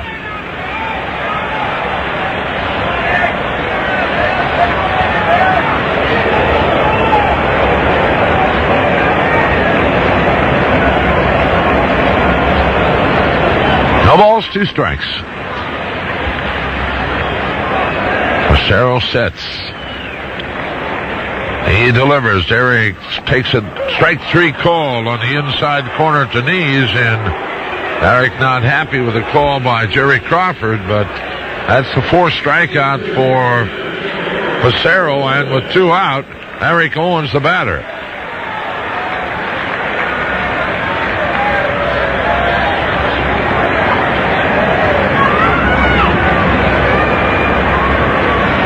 Owens 1 for 2. Grounded to short in the first and single to center in the third, but was picked off at first base by Rosero. A set in the pitch, and Owens swings and lifts a fly ball into right field. Obando waiting on it, and he has it. That's the inning. The Reds strand a runner. There's one Montreal error, and after 4, Reds 2, Expos 1. Move on to the 5th here at Riverfront. The Reds up a run on the Expos at 2-1, and it'll be a pinch hitter for Rosero.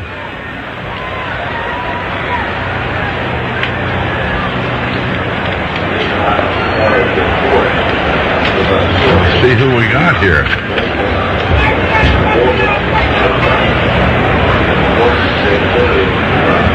Lenny Webster swings and knocks it up the middle, knocked down by Schurig, barehanding and throwing on to Morris for out number 1. That ball hit Pete, it looked like, in the leg and bounced over toward first, where he got after it and was able to get Webster out easily. So 1 pitch, 1 out here in the inning, and the batter is Mark Gressolani.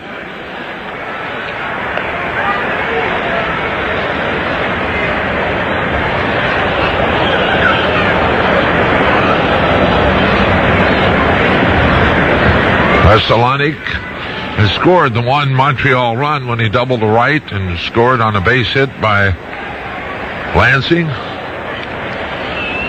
A pitch, Gressolani, a swing and a miss on a high change.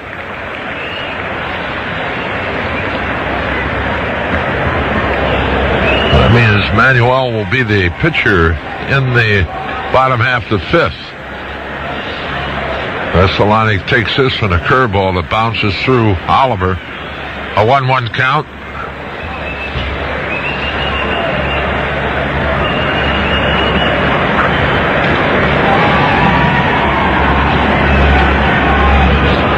Veselanic swings, grounds it wide at first. Morris has it, underhanding to Shurik. Got him, close play. A two away, and the batter is Mike Lansing. Lansing has walked and singled.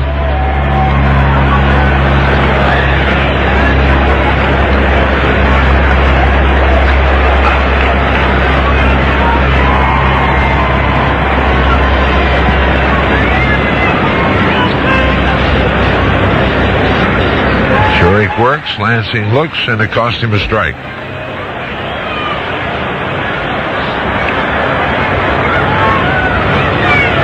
Here's the 0-1, and Lansing takes strike two on the inside corner, and the count quickly 0-2 to Mark Lansing. Mondell White on deck. Shurik delivers the 0-2 and missing just outside. A ball, 2 strikes.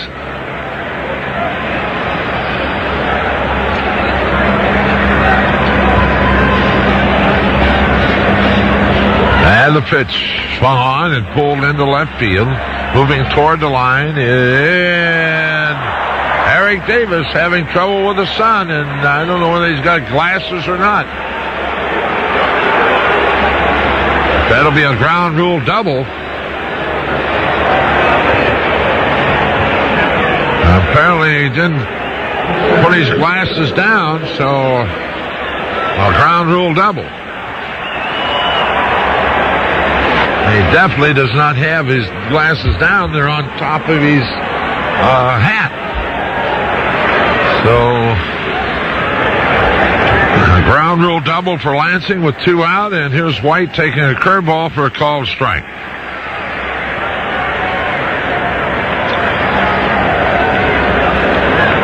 Fourth hit of the game for the Expos. Shurik delivers, and it's taken high and away, a fastball. 1-1.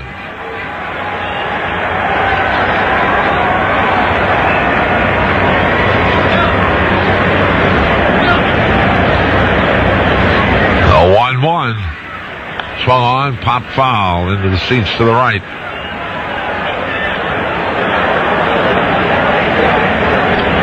A ball, 2 strikes to White.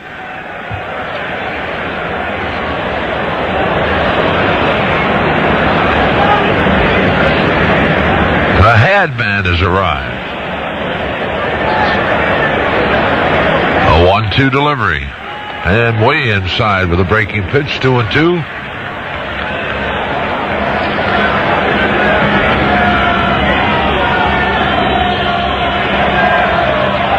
Reds 2 runs in the first, and the Expos a run in the third. And 2-1 ball game. Shurik sets and delivers. White swings and grounds it wide to third. Nice diving stop of Sabo. Up throwing. Nope. But a fine play by Sabo. He saved a run without a doubt. Definitely saved a run right there with 2 out. Lansing moves to third, and it brings to the plate Alou. And we're going to get activity in the Reds bullpen as Tim Pugh heads that way to start throwing. Moises Alou, he has had a base hit and 2 times up. 5 hits now for Montreal. Well, Rice Pete should be on the bench, but the Sun gets a base hit this afternoon.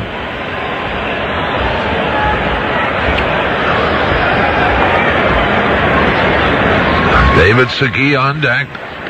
A stretch in the pitch, and Alou swings and bounces it back to Shurik. He has it. On to Morris. That's the inning. Oh, in the inning, a couple of base hits. They strand 2. And middle of the fifth, it stays Reds 2, Expos 1. New pitcher on the mound. It's Barry Manuel, and he's a young man invited you to spring training last year at Ottawa. 5 wins, 12 losses with a .459 earned run average. Mamu, I hope, Louisiana. And he'll be facing Barry Larkin. Well, Barney talked about the services for John McSherry. And starting tomorrow, the National League, and I'm sure American League umpiring crews, which American and National League clubs will hold a moment of silence before games scheduled today and tomorrow. The flags will be at half-mast, of course, all week in the Major League stadiums. Pitch to Larkin outside, a ball from Manuel. And says that the umpiring crew here this afternoon is wearing black armbands, but we certainly, we do notice now that first base umpire Steve Ripley and all 3 of them do have black armbands on their left arms. 1-0 the count to Larkin. Manuel delivers, and a breaking ball is low, ball 2. The services awake will be Wednesday, April the 3rd, 2 to 4 p.m. and 7 to 9, and Thursday also 2 to 4 and 7 to 9 at Edwards Dowell Funeral Home at 64 Ashford Avenue, Dobbs Ferry, New York. And phone number there is area code 914-693-3330. Then Mass Friday, April the 5th at 9:30 at St. Nicholas of Tolentine Church at 2345 University Avenue, Bronx, New York.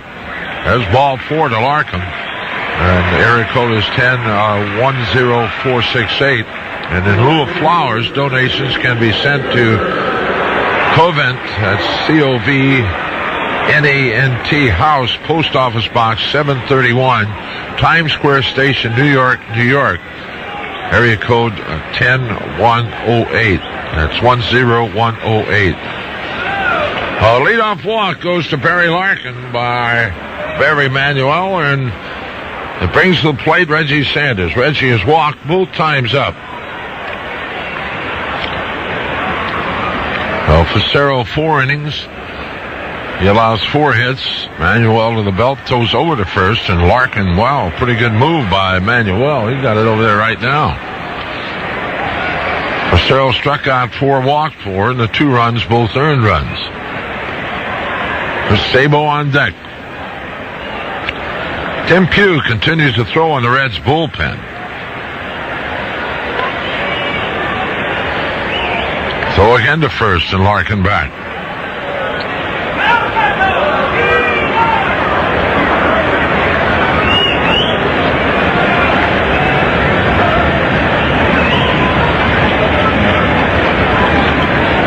Sabo waiting on deck. Manuel waiting on the sign from Fletcher. He sets. Delivers. Taken high. A ball, no strikes to Reggie Sanders.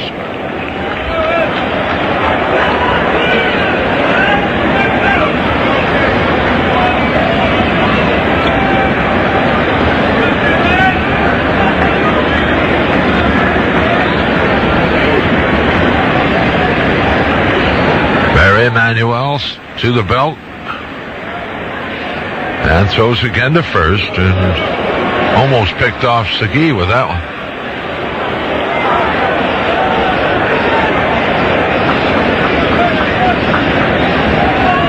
Birthdays in baseball: Pete Incaviglia today, born in Pebble Beach, California.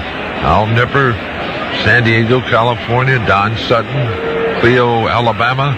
Reggie Smith, Shreveport, Louisiana. The 1-0, and it's high off the mid of Fletcher, and moving on to second is Barry Larkin with a fastball up and off the mid of Fletcher, and that'll be a wild pitch. Cincinnati residents receive access to the area's leading physicians and technologists through the Health Alliance of Greater Cincinnati. Have your care coordinated through the Health Alliance, which includes Jewish hospitals, surrounding you with the best.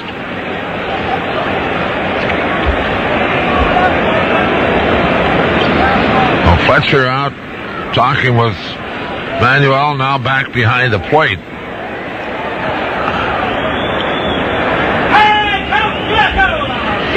Well, 2-0 count to Sanders. Reggie has scored one of the 2 runs. Manuel's the stretch, and on his way to third is Larkin. To throw there. He is not in time, and Barry with a stolen base. He had a great jump, and the throw not near in time. So it's third base, nobody out, and a 3-0 count to Reggie Sanders. Now the Montreal infield will pull in, hoping to cut things off, make it a 2-1 count, not a 3-0 count. 2 balls, 1 strike.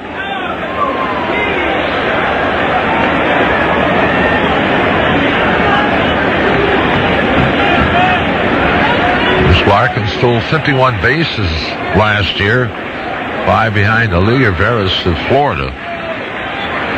A stretch to the pitch. Reggie bounces it right back to Barry Fields. Looks Larkin back to Segui. 1 out.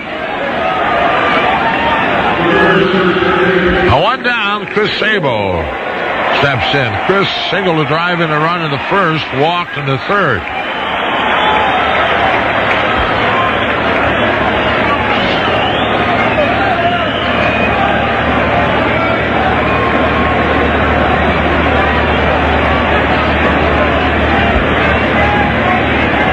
Morris to the on-deck circle. A stretch to the pitch, and Sabo takes low, ball 1.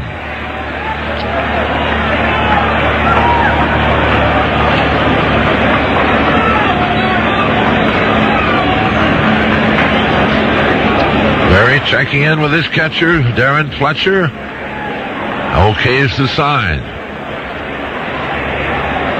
And the stretch. A look at Larkin at third. And the pitch, and Sabo takes high. 2 balls, no strikes.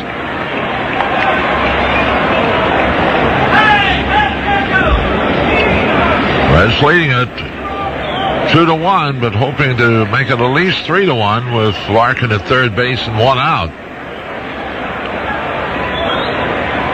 Reds scored their 2 runs in the first after the first 2 had been retired in the inning. 2 old deliveries and a breaking ball in for a called strike. 2-1.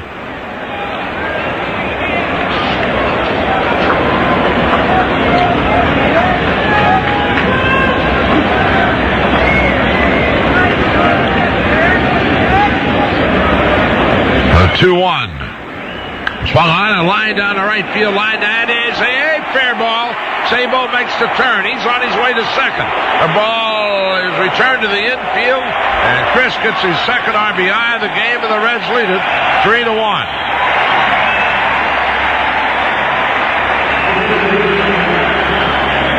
Larkin scoring easily from third. First hit off Manuel, the 5th in the game for the Reds. And they lead it 3-1, and Hal Morris the batter. And let's see if they intentionally pass Hal.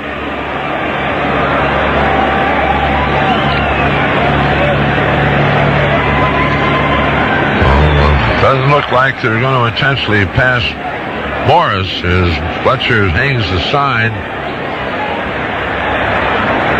And Joe Kerrigan saying, hey, be smart now, talking to Fletcher. So, in all probability, Hal won't get much to hit. We'll see. The stretch and the pitch, and it's inside a ball. Today's Reds game broadcast brought to you in part by Revco Drugstores. For the Revco nearest you, call 1-800-2-REVCO. Revco, a friend for life.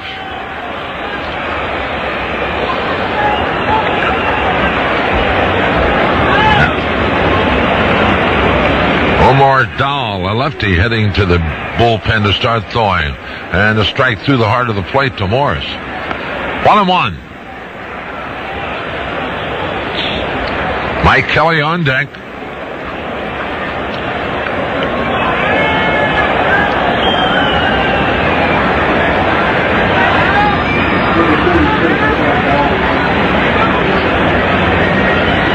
Manuel ready with a 1-1 to Morris. Sabo at second leads. And now a bluff back to second.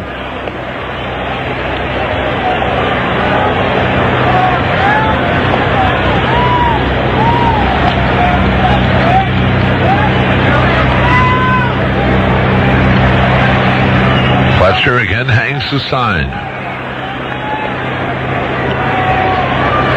Again the stretch.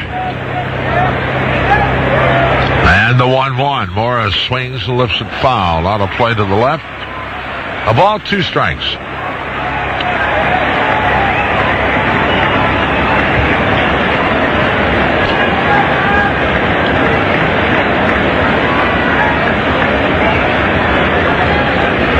Terry Crawford doing a little housework as he dusts the plate.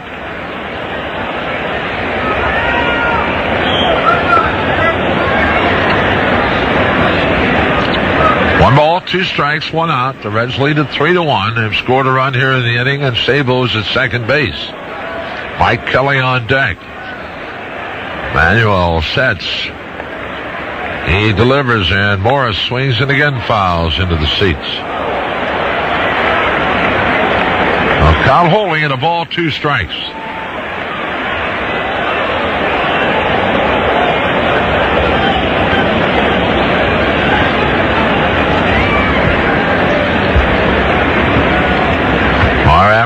Tomorrow night, rather. Pedro Martinez for Montreal. John Smiley for the Reds. Again the stretch. And the 1-2, and Hal takes the fastball high and inside. 2-2.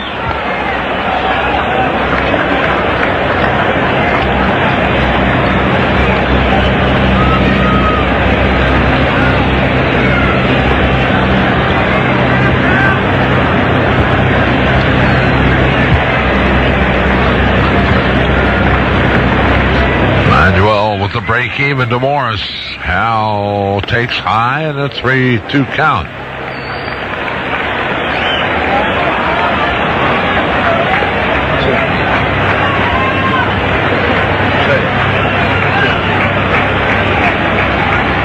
A full count to Hal Morris. Manuel waiting on the sign. And the stretch. A look back at Sabo. The payoff to Morris. Hal swings and lifts it foul off third. That'll settle back into the seats.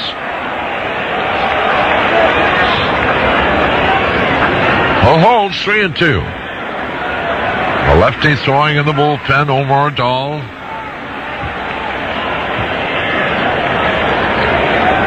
Noah Pete Shurik's done for the afternoon. We continue on. Tim Pugh has returned to the dugout.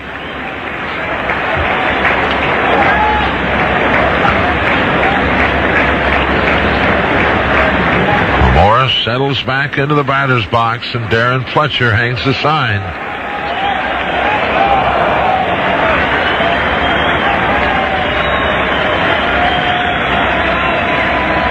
The stretch. And again the payoff to Morris. Hal swings and he pops it foul behind the plate. Coming back Fletcher, but that'll drop into the seats.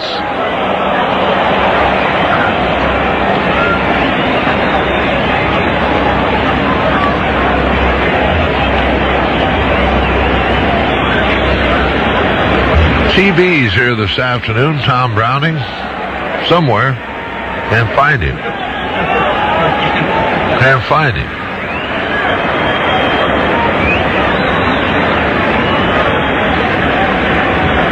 Three balls, 2 strikes.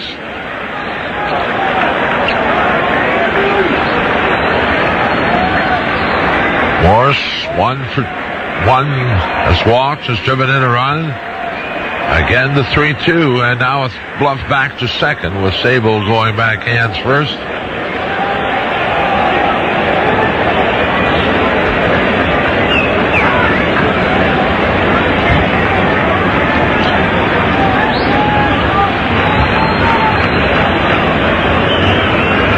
Stretch. And the pitch. Morris takes it high, ball 4. That'll bring Mike Kelly to the plate. Second walk in the inning. We'll pause for station identification on the Reds Radio Network. A prayer for fallen umpire John McSherry and a standing ovation for his fellow umps at Riverfront Stadium. That was a class act by the crowd here, without a doubt. The details after the game on News Radio 700 WOW Cincinnati.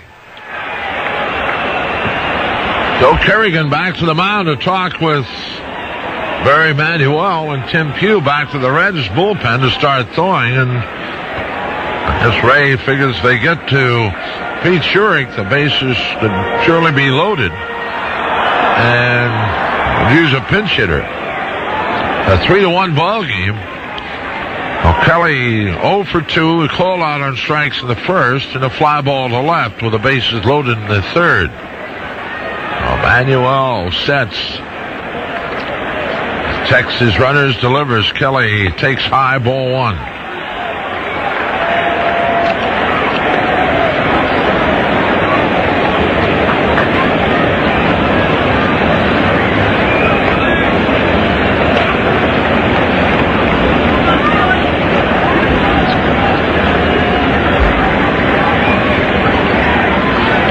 Manuel taking his time.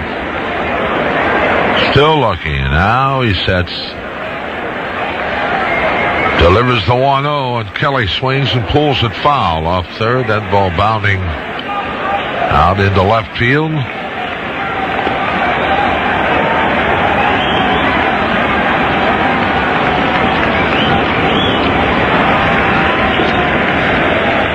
The ball a strike to Kelly.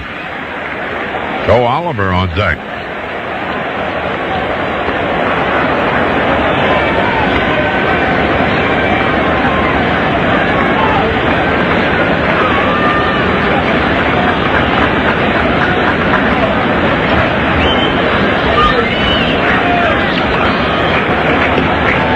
Stretch and the pitch taken low and away. 2-1 to count.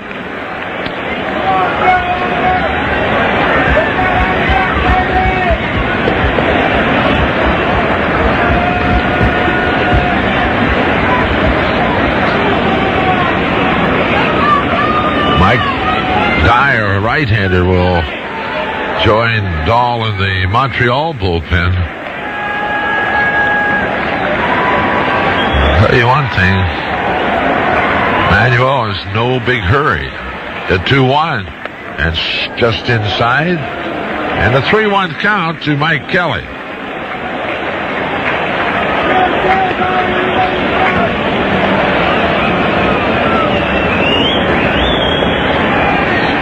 Well, let's see if the 3-1 count, Ray has Sabo and Morris running.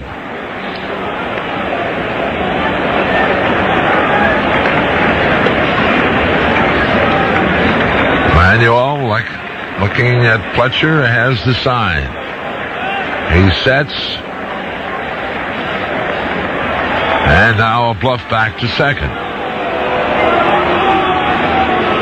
You know, if you get long enough, why go up Coleraine Avenue? The caution lights might be on.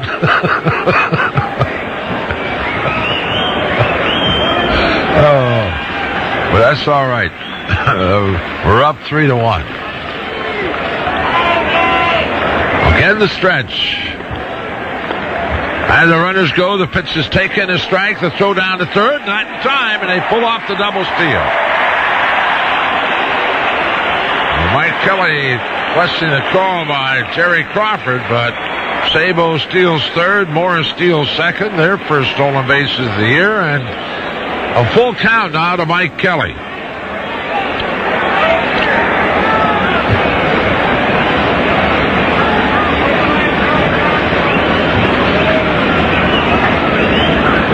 Guess what? Sabo's dirty. Was said a few times, didn't we? Infield playing in now, trying to cut off the runner. Manuel sets. And the pitch, and Kelly swings and pulls it foul. And Mark Bombard, the Reds' third base coach, did some hot stepping to get out of the way of that one. Oliver waiting on deck.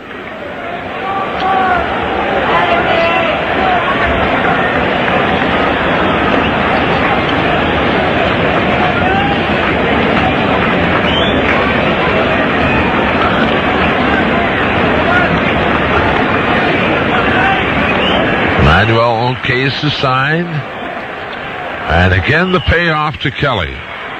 Mike takes it inside. Ball 4, and the bases are loaded for Joe Oliver. Well, 3 walks in the inning, 1 base hit. The Reds leading at 3-1, and a chance to really break things open here. Fletcher again to the mound to talk with Barry. Here comes Felipe, and that's going to be it for Barry Manuel, as they're going to bring in Mike Dyer. So a break in the action here at Riverfront. The Reds have the bases loaded, 1 out. They lead at 3-1. Joe Oliver will be the batter, and will return after these words.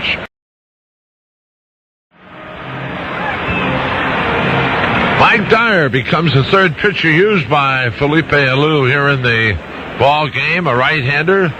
He'll be facing Joe Oliver with the bases loaded and 1 out. Like Lenny Harris with a bat down to the dugout, and he will probably go to the plate to hit for Pete Schurig.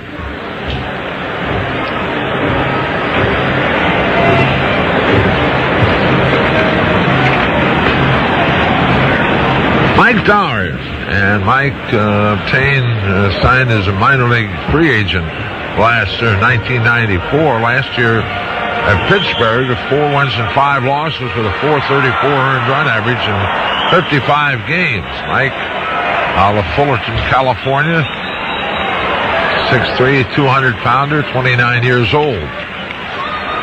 Oh, he will go to work on Joe Oliver. The bases loaded, and 1 out, and a run in. Kelly at first, Morris at second, Sabo at third. Dyer working from the stretch. He delivers. Oliver takes, up and in, and down he goes. I'm sure Mike Dyer didn't want that pitch, but he's behind. A ball, no strikes to Joe Oliver. Omar Dahl still throwing in the bullpen. Vince Cohen on deck. Tim Pugh throwing in the Reds bullpen. The 1-0 to Oliver. Joe takes the breaking pitch for a called strike, and it evens 1-1.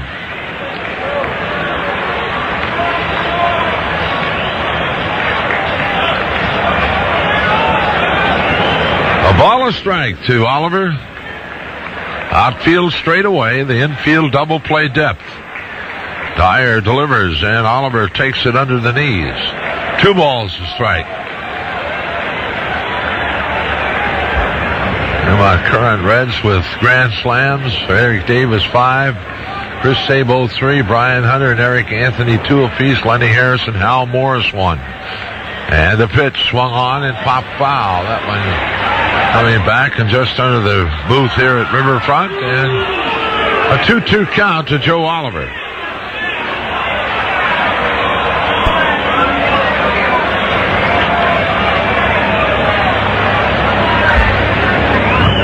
Reds leading at 3-1 with an opportunity here to kind of put things a bit out of reach.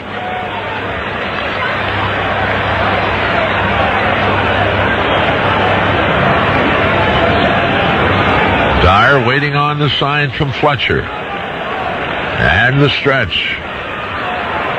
The 2-2, Oliver takes it, strike 3 call. A breaking ball on the outside corner to knees. Good pitch by Dyer, and with 2 away now, Vince Coleman will go to the plate to hit for Pete Schurig.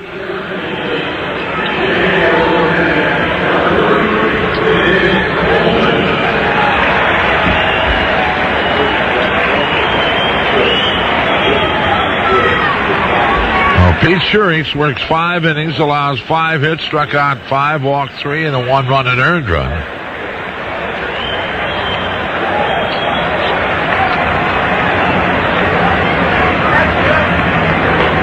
First pitch to Coleman, high and outside a ball.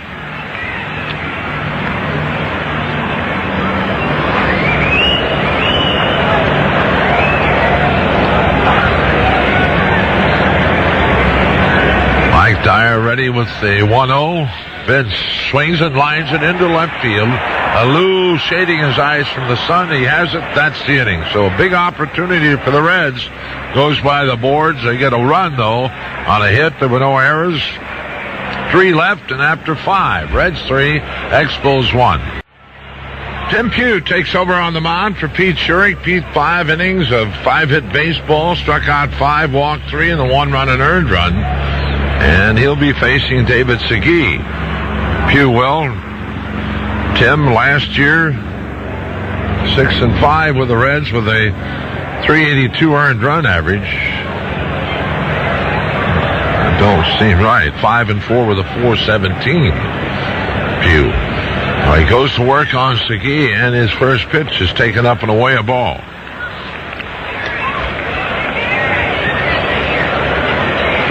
Three to 1, Reds lead it. Pugh, the 1-0, and Segui takes a strike on the inside corner, and it evens 1-1. Well, Segui, Obando, and Fletcher here in the inning. A wind the pitch. Segui tries to check on an off-speed pitch and doesn't get the job done, and it's a ball, 2 strikes.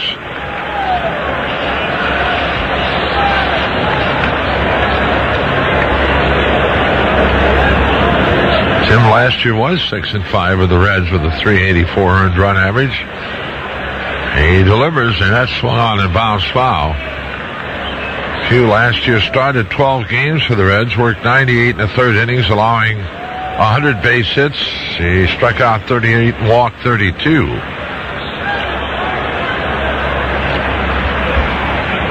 A ball, 2 strikes to Segui. He is 0 for 2. Or 0 for 1 and a walk. Takes slow in a 2-2 count.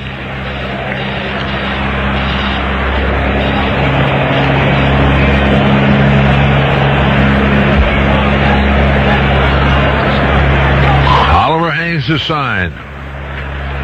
And the break even. Taken low. 3 balls, 1 strike. Make it 3-2 now to Segui.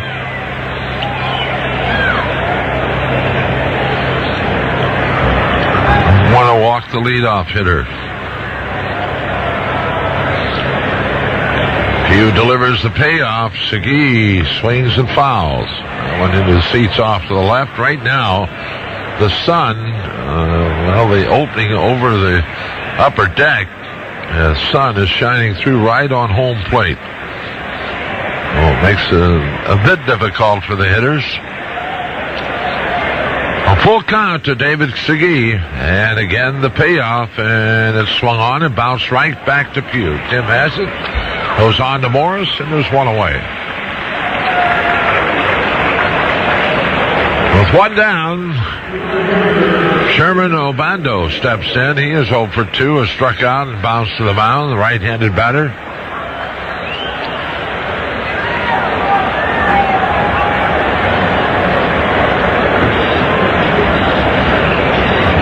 Pugh into the wind, the pitch, and Obando looks at it low, ball 1.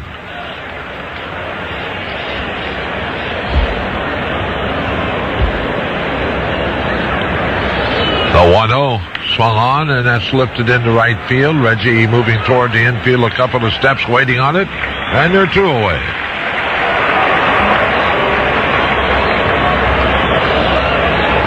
Oh, 2 down.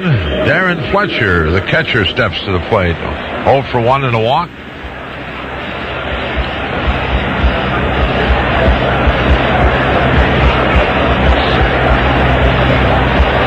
Oh, Pete Schurig, 5 excellent innings. Fletcher looks at a strike.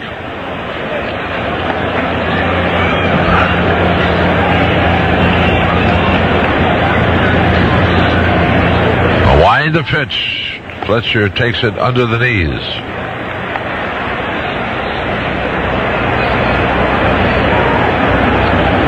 One ball, one strike to Darren Fletcher. Reds lead it 3-1. Pugh to the plate. That's slowing inside, and a 2-1 count. Shane Andrews on deck.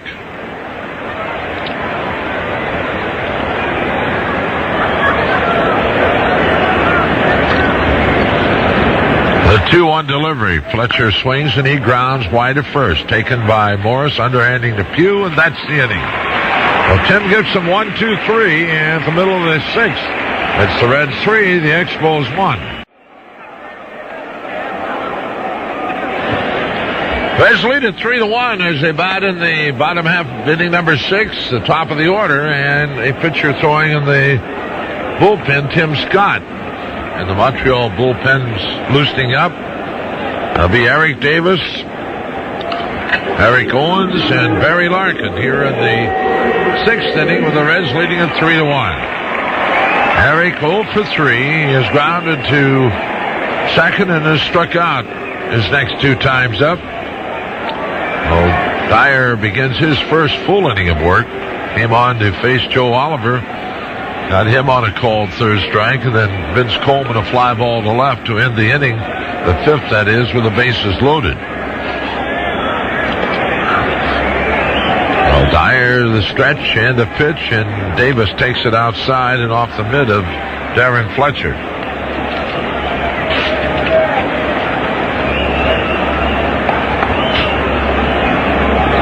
Final up the road, up 71. It was the Yankees 7, the Indians 1.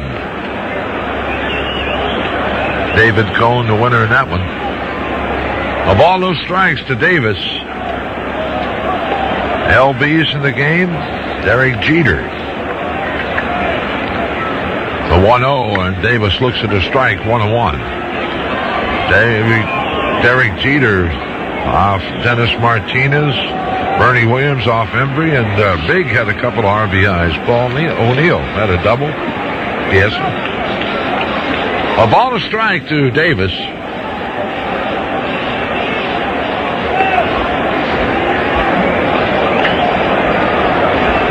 Eric back into the batter's box. Dyer the stretch. And the 1-1, and Eric fouls back and over the screen, and it's a 1-2 count.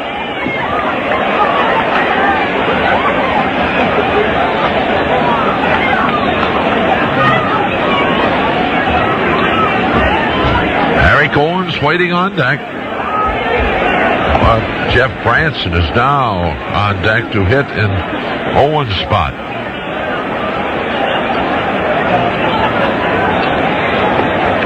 Mike Dyer with the 1-2, and it's a curveball in for called strike 3. And Eric goes down for the 3rd time, and he's not happy with the call by Jerry Crawford, apparently.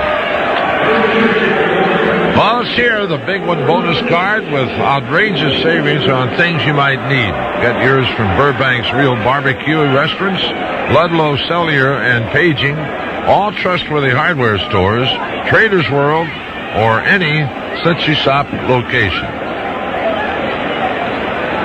A 1 out, and Jeff Branson will step in to hit for Eric Owens. And Jeff would go to second, and he fouls the first pitch out of play to the left.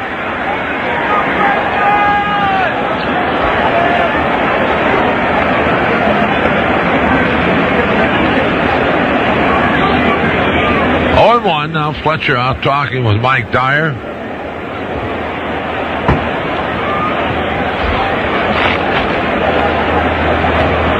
Yes, sir.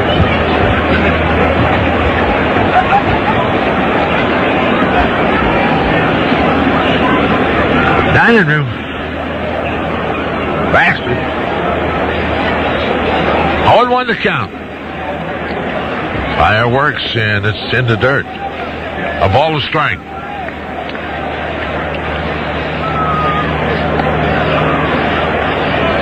Last of the 6th, the Reds lead at 3-1, 1 out, and a 1-1 count to Jeff Branson hitting for Eric Owens. Mike Dyer, 3rd pitcher used, delivers, and he misses inside. A 2-1 count. Larkin on deck.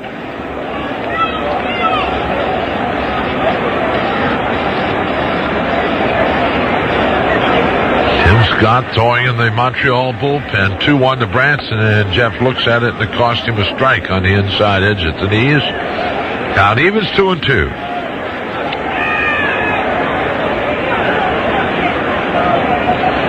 Two balls, 2 strikes.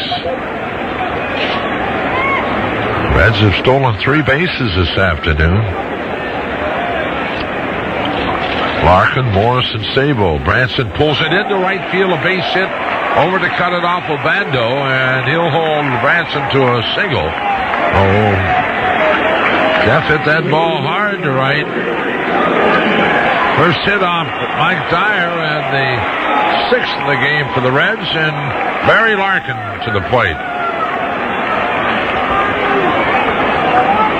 Barry 1 for 2 has scored 2 runs, and as we mentioned, stole a base, stole 3rd in the 5th inning. In fact, all 3 of the bases were stolen in the 5th. Larkin stealing 3rd, and then Sabo and Morris pulling off the double steal. Sabo stealing 3rd, and then Morris 2nd. Pitch down low to Larkin, a ball. Reggie Sanders on deck.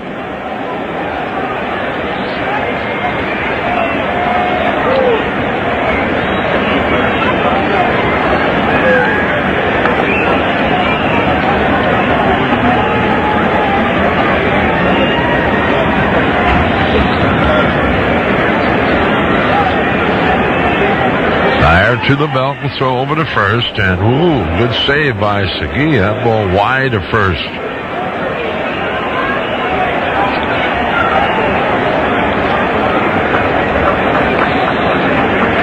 Of course, Dyer would be the second batter in the 7th inning for the Expos. He's ready with the 1-0, and Larkin takes it inside corner, called strike, and the count evens 1-1.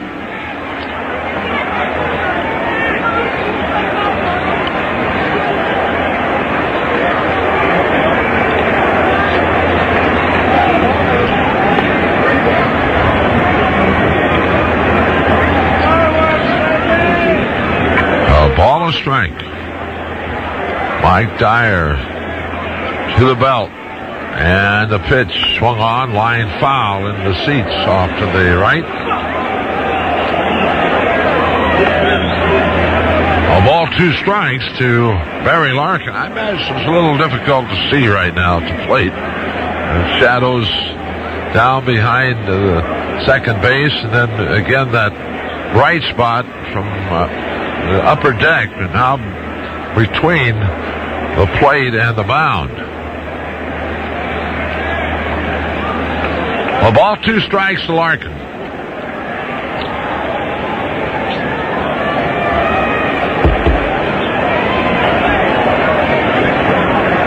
Dyer with the 1-2, and Barry takes the breaking pitch low and away. 2-2.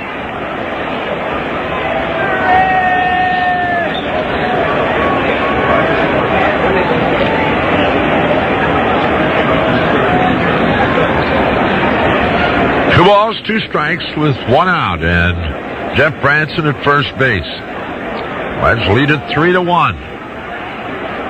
Mike Dyer, the right-hander, sets and delivers, and it's a swing and a foul at the plate.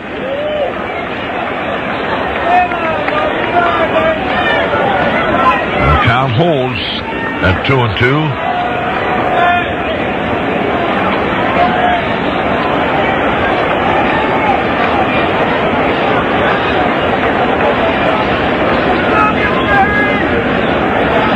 Out of the batter's box now, steps in.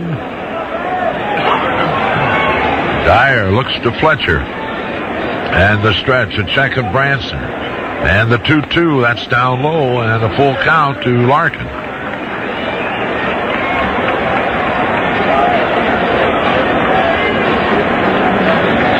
Reggie Sanders waiting on deck.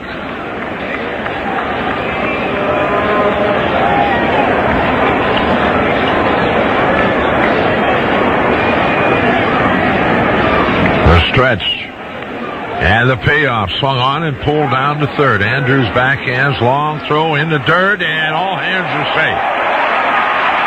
Well, Andrews deep behind the bag. He Goes in the dirt, and that'll be an error charge to Andrews. Henry Rodriguez out there, and the pitcher is going to be Tim Scott. So a break in the action here at Riverfront. The Reds up 3-1, and will return after these words. Right-hander Tim Scott takes over on the mound. Pitcher number 4 for Felipe Alou, and last year with the Expos in 62 games owned a .398 earned run average, won 2, lost none, worked 63 innings, allowing 52 hits while striking out 57 and walking 23. And of course he'll be facing Reggie Sanders with runners at first and second.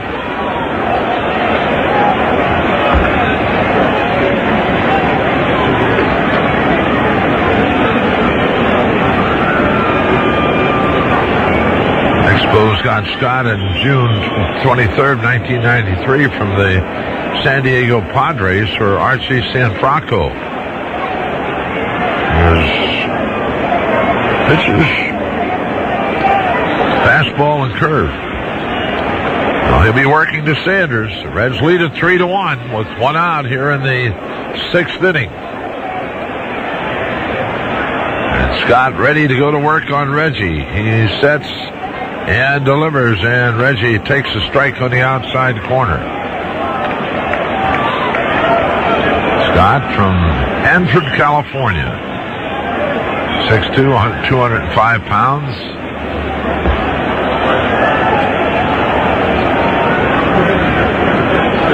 Taking his time.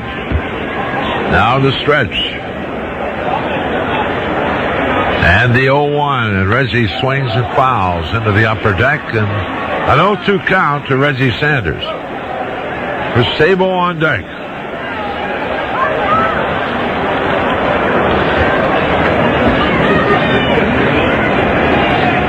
It's Larkin at first.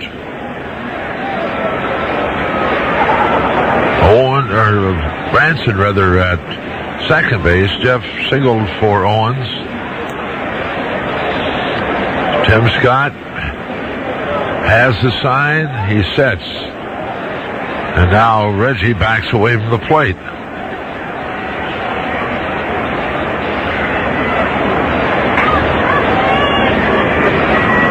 And Scott a long look at Fletcher. And now the stretch.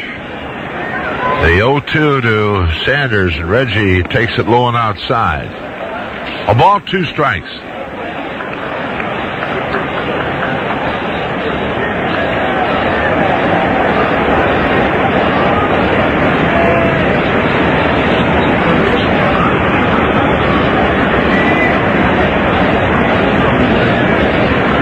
All 2 strikes.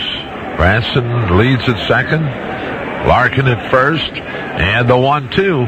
And just inside. And it evens 2-2.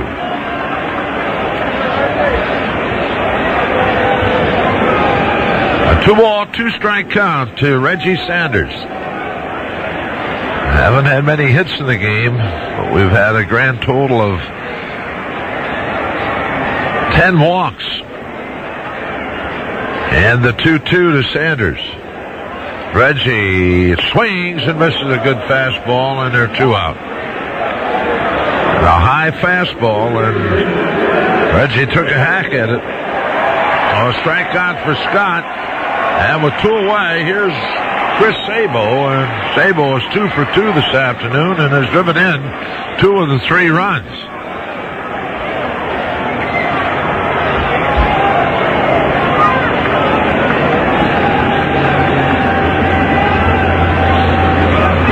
Saber single to drive in a run in the first, walked in the third, and double to drive in a run in the 5th, and stole third.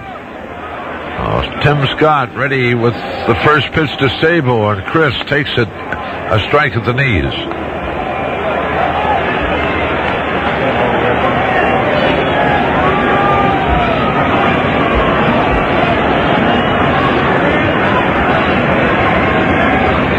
Scott sets. Looks back at Branson and delivers. Sabo a swing and a miss on a high fastball, and an 0-2 count to Sabo.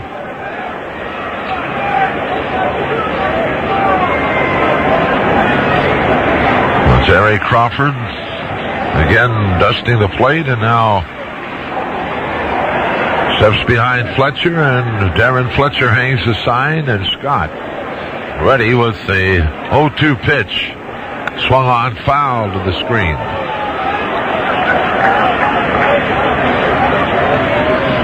Well, stays, no balls, 2 strikes to Chris Sabo. Now Scott wants another baseball.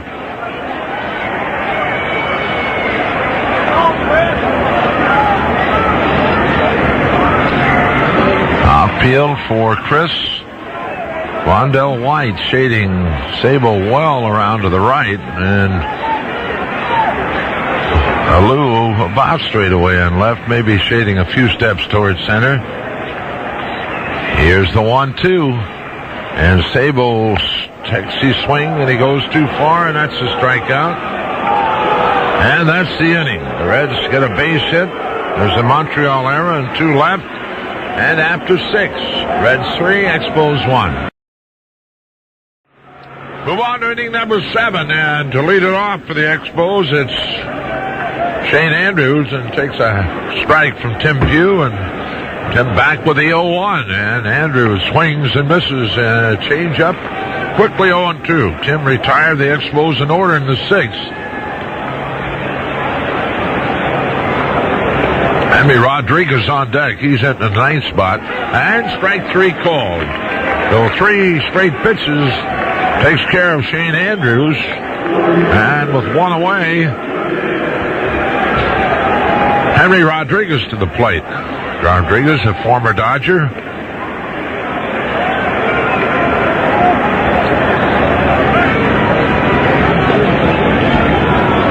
Jeff Shaw throwing in the Reds bullpen. Hugh winds and delivers. Rodriguez looks at a strike.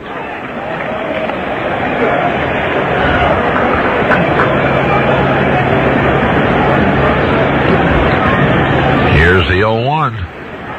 And just a bit high. A ball and strike.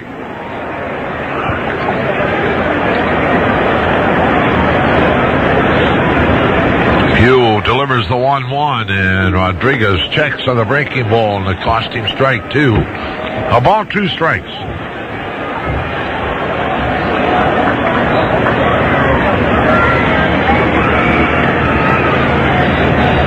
Oliver hangs the sign. And Tim Pugh delivers the 1-2, and Rodriguez takes it up and away. 2 balls, 2 strikes.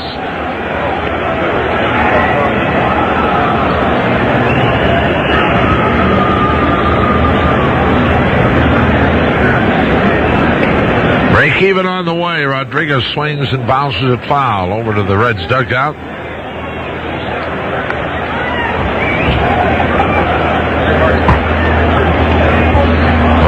To 2 balls, 2 strikes.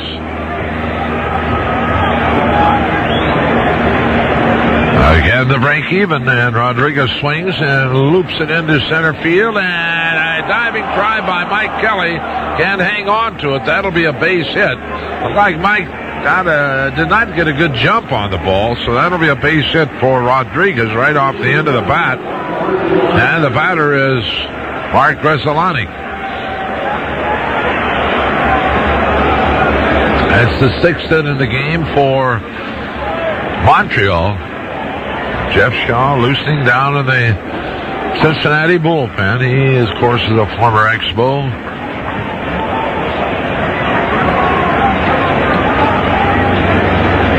Pugh the stretch and the pitch, and Gresolani takes high, ball 1.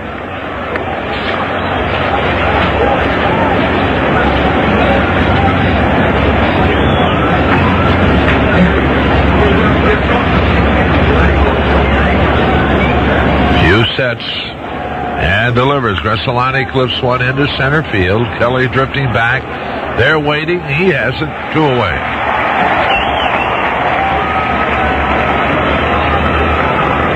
Oh, with 2 down, Mike Lansing steps in, and Mike owns 2 of the 6 hits the Expos have had. He walked in the first, singled in the third, and doubled in the 5th. Pete Schurig worked 5 this afternoon. Gave up 5 hits, struck out 5, walked 3, and a 1 run, an earned run. Tim Pugh, in his second inning of work, delivers to Lansing fastball inside, ball one.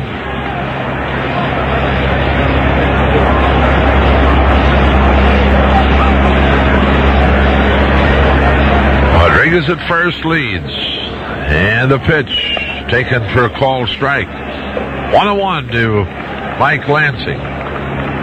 Rondell White on deck.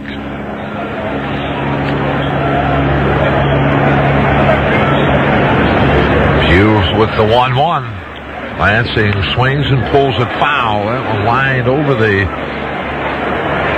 Montreal dugout. I think everyone's okay. They're just looking for the baseball. Apparently, isn't it a little cool to get your hand in front of one of those rascals? You gotta kind of whip it up here, get the circulation back in it. And he's still doing that very thing.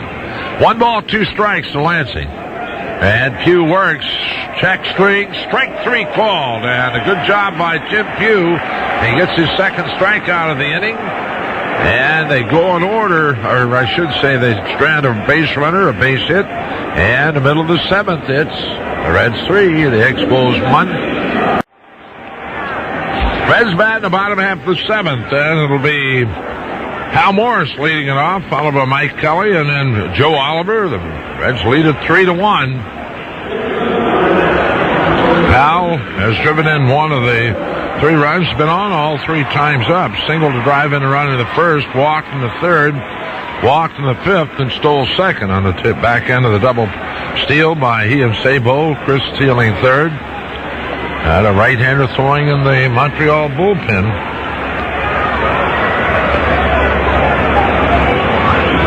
Would be Kirk Reuter. Dyer works and Morris fouls.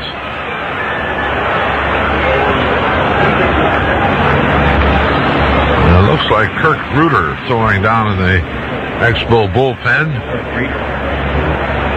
Reader? R-U-E-T? Reader? Kirk Reader. The 0-1 to Morris. Hal swings and misses a fastball. 0-2.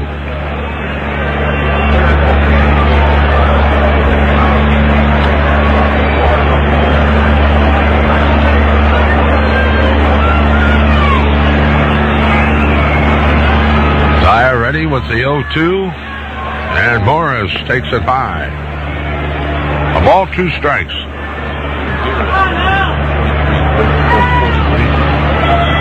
Dave Veras, not Kirk Reader.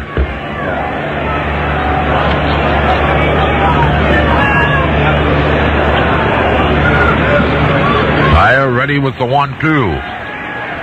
And Morris swings and hits it well to left field. And moving toward the line now is Alou, and he has it for out number 1.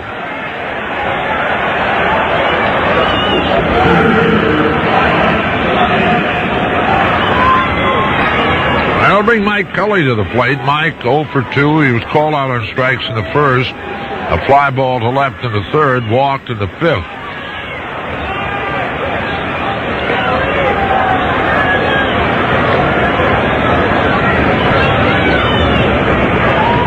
Dyer the stretch.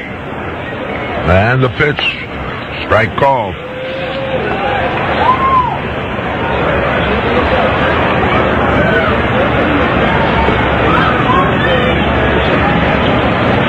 On to Mike Kelly.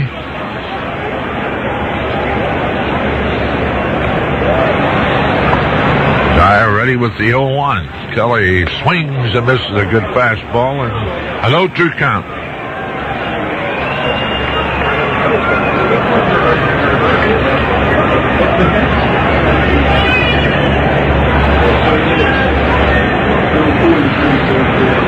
Kelly back into the batter's box. Dyer the stretch.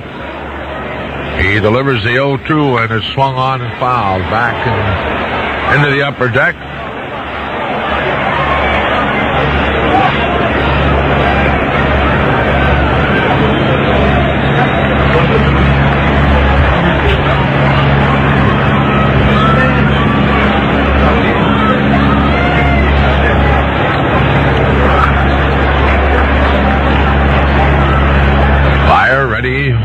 0-2. And Kelly swings and misses a high fastball, and Dyer has his third strikeout. Jim Scott, I'll be all right. Well, Tim Scott with his third strikeout.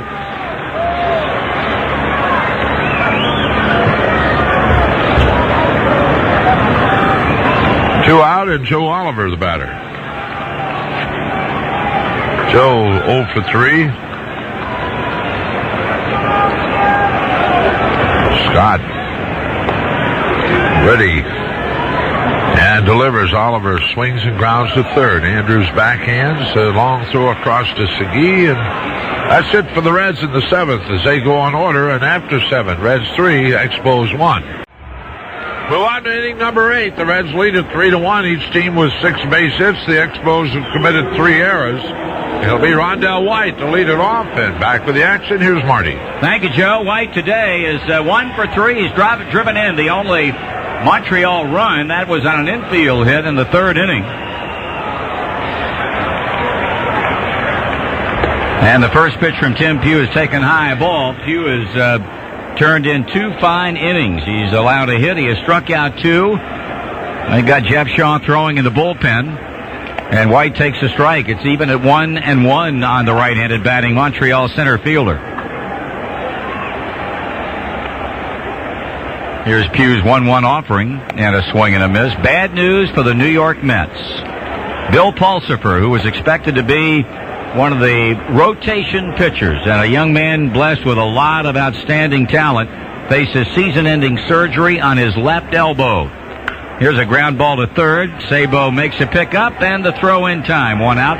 The Mets announced that an MRI performed today revealed a torn ligament in the elbow, and the season-ending surgery is likely. Now, a non-surgical approach remains a possibility, and Pulsipher will seek a second opinion before a course of action is determined next week. The Mets did not announce where Pulsipher will get his second opinion. A tough break if season-ending surgery is, in fact, the way they opt to go. This kid expected a team with Jason Isringhausen and Paul Wilson, 3 youngsters with bunches of ability to make up 3/5 of the Mets rotation, and now Pulsipher gone. No balls and a strike on Moises Alou, who's had 1 of their 6 hits. And this one is out of play, and the count's 0-2. Foul ball.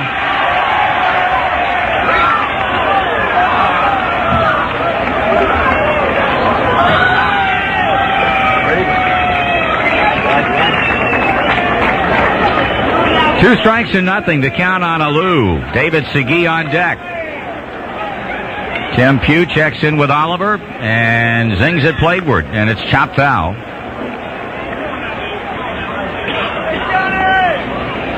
The Reds got 2 in the first, another in the 5th inning. Montreal's run came in the 3rd. And that has been the extent of the scoring on this, the first day of the 96 year. Swing and a miss. He struck him out. Now the beat rolls on for Tim Pugh. His 3rd punch out. He'll go to work on David Segui. Walk. He's lined into a double play, and he's bounced out to the mound.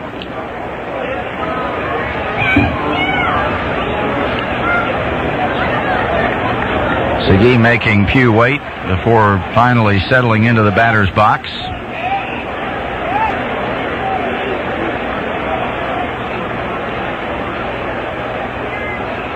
Now the wind and the pitch. It's high, ball 1. Certainly we'd be remiss if we did not extend congratulations to Rick Pitino and the Kentucky Wildcats. They opened the year at number 1 in the land, and they ended the season the same way with a victory over Syracuse in a national championship game at the Meadowlands last night. Great year for the Kentucky Wildcats, and as talented a group of youngsters in terms of depth as maybe we have ever seen in the game of college basketball, and they are the reigning champions and will be defeated tonight. And I'm sure that Rupp Arena in Lexington at 7 o'clock will be rocking when the Cats come before their adoring public. 2 balls and 1 strike to count on David Segui.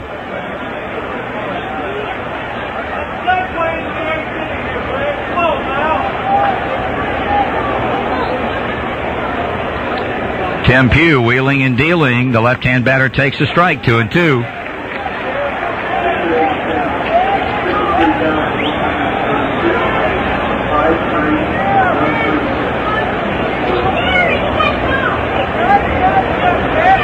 Two balls, 2 strikes, 2 out.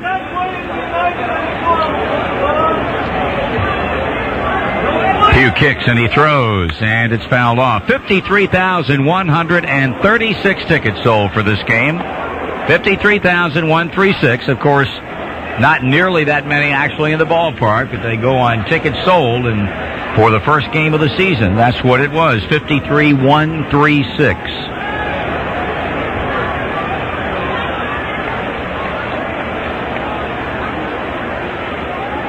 Tim Pugh with a holding 2-2 count on David Segui. Pitching. Fly ball center field. Kelly glasses down off to his left, inning over. 3 up, 3 down, middle of the 8th. Reds 3. Expos 1. Reds coming to bat for what they hope will be the final time. This is the bottom of the 8th, and they lead Montreal 3-1. Right now, we'll pause for station identification on the Reds Radio Network. The coroner's office says umpire John McSherry's heart was 3 times larger than normal. Because of death of John McSherry's arteriosclerotic and hypertrophic heart disease. Details after the game on News Radio 700 WLW Cincinnati. Right-hander Dave Barris takes over now for Montreal, and Lenny Harris will greet him as a pinch hitter off the bench for Tim Pugh. And the left-hand batter takes it low and inside a ball.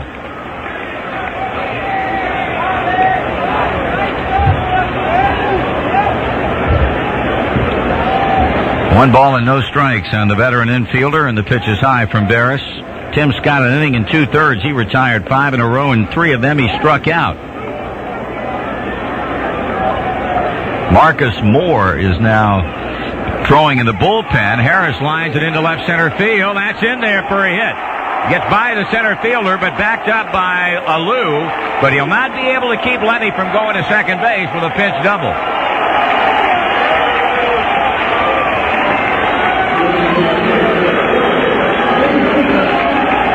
So Lenny Harris becomes the second player on the Reds team to come off the bench and deliver today. Earlier we saw Jeff Branson with a pinch hit single. And now Eric Davis steps in. The Reds have now collected 7 hits. And Davis looking for his first. He's bounced out and struck out 3 times. Dave Veres, V-E-R-E-S, the 5th pitcher of the day for Montreal. And Davis takes a fastball strike.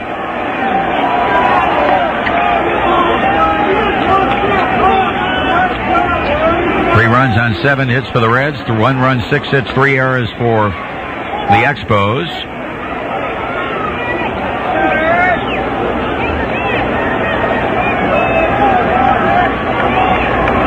Stretching the pitch. Eric squares to bunt and takes strike 2.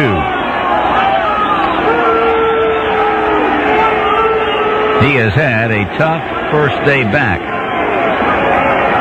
Behind now, no balls and 2 strikes. He apparently went up there with the granted intention of swinging away, but after he got down to strike, apparently they put the bunt on. He took that pitch after first squaring and now takes a long look down to Mark Bombard in the third base coaching box before settling back in. Lenny Harris is open the 8th with a double in left center field. Jeff Branson's on deck.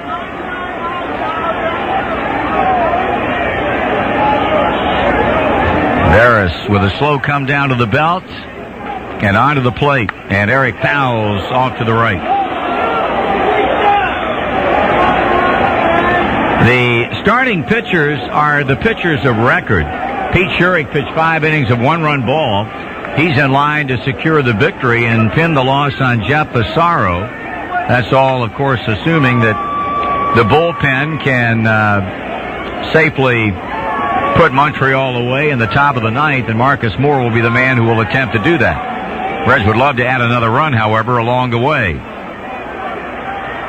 Davis takes this one in the dirt, and a nice play by Darren Fletcher, who's done an excellent job behind the plate today. He's had to block numerous balls in the dirt and has handled them all flawlessly.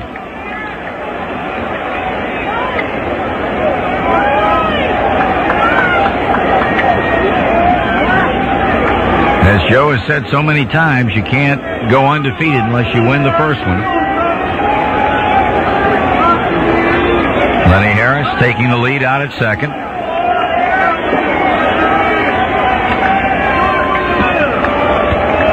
Now the stretch and the pitch.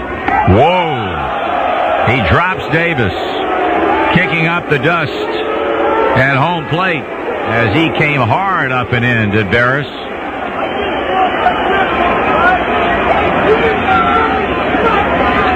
A 2-2 count. So Eric, if nothing else, a bit more loose.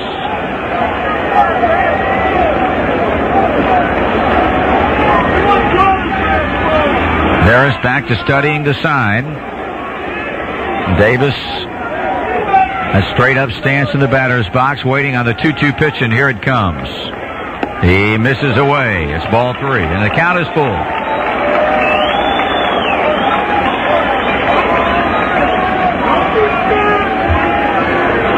A rather lengthy at-bat for Eric, who fell behind quickly 0-2, and it looked like they were going to make short work of him.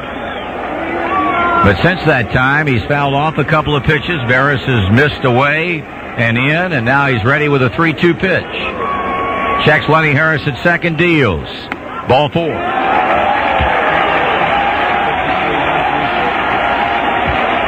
So the first two have reached.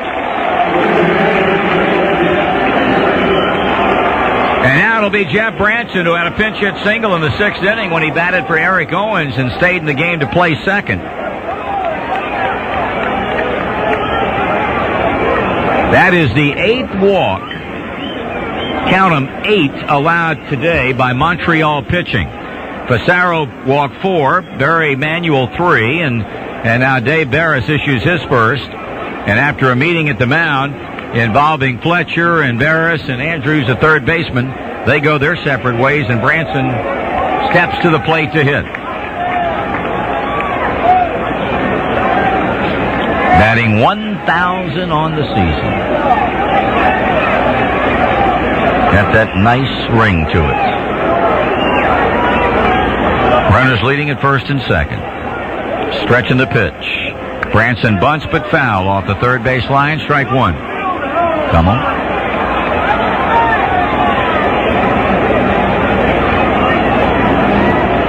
Checking scores from other games brought to you by the Northern Kentucky Convention and Visitors Bureau. The final out of Cleveland today, it was all David Cone and all the New York Yankees, 7-1 all over Cleveland. The end of 5.5 in Baltimore. The Birds, Davey Johnson's first game as manager of the Orioles, leading Kansas City behind Mike Mussina 3-2 in the Baltimore 6th. Nothing underway in the National League. Scores brought to you by the Northern Kentucky Convention and Visitors Bureau. Call 1-800-STAY-NKY. 1 ball, 1 strike. Come on. Reds have twice left the bases loaded today. They had twice left 2 on in an inning. And a total of 11 for the game. Montreal is stranded 7. And the Reds have Harris at second and Davis at first and none out. And Branson, attempting to bunt the runners over, has fouled off the pitch and has taken one up and in. And here's Barris with a 1-1, and Jeff swings away and grounds to first. Going to his knees to play it is Segui, and he taps the bag. So it won't be scored as such, but it's as good as one. A sacrifice, that is, because they advance. Harris to third and Davis to second for Barry Larkin.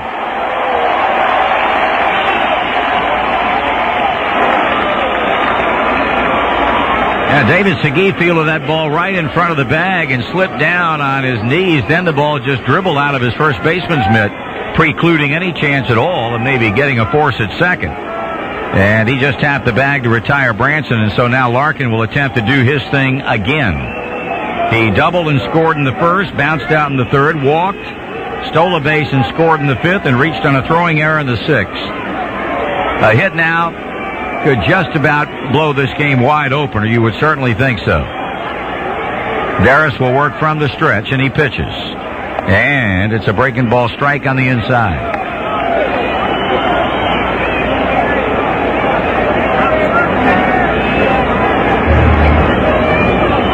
Good speed at second and third, and Davis and Harris respectively. Harris with a long look into his battery mate, Darren Fletcher. Berry with a bat cocked high, waiting, taking inside. A ball, a strike.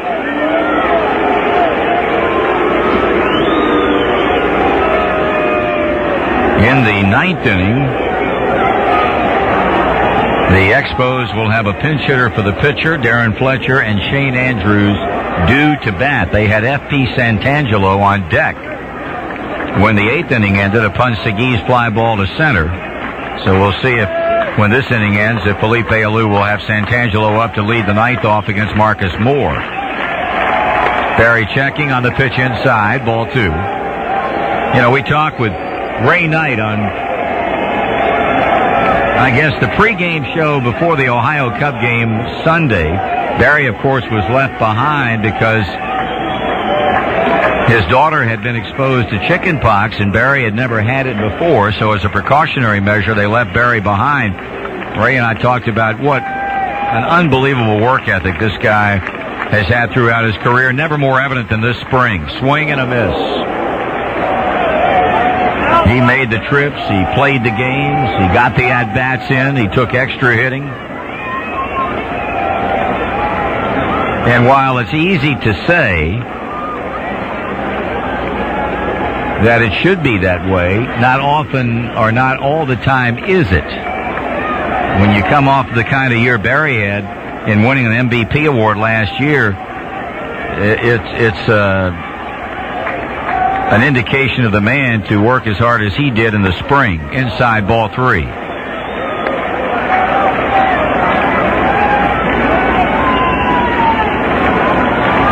A leadoff double, a base on balls, and a ground out. That's the way this inning is gone. The Reds have a 3-1 lead in the eighth.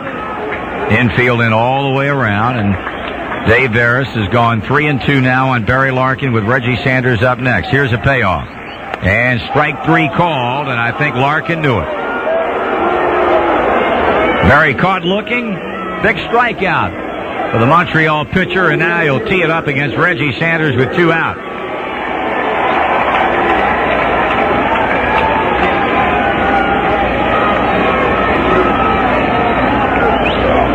That is the 10th strikeout recorded today by Montreal pitching. Pissarro 4, Dyer 2, Scott 3, and now the first for Dave Veras. And with first base open, they will not allow Reggie Sanders the luxury. Although, to be very honest about it, Reggie 0 for 2 with 2 walks today, while the man they'll pitch to with the bases loaded, Chris Sabo, is 2 for 3 with 2 RBIs.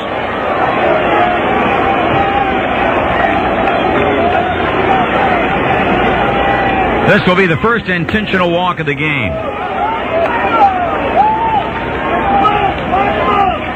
And Dave Veras will complete it now with ball 4. Mel Rojas has been dispatched to the Montreal bullpen. He's their closer.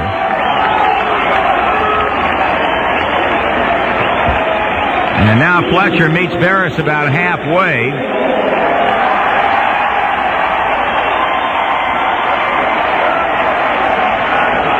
Omar Dahl, the left-hander, will go down to throw alongside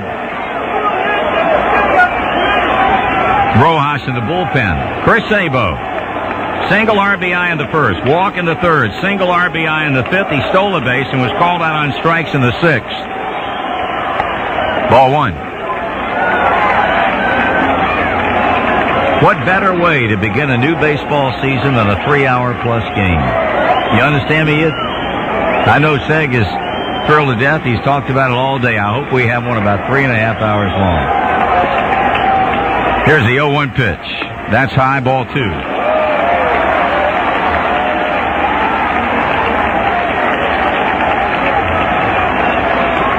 Harris at third, Davis at second, Sanders at first. 2 balls and no strikes on Chris Sabo. Dave Veras sights a sign, looks to the runner at third, pitches, swing, and a foul ball straight back onto the screen.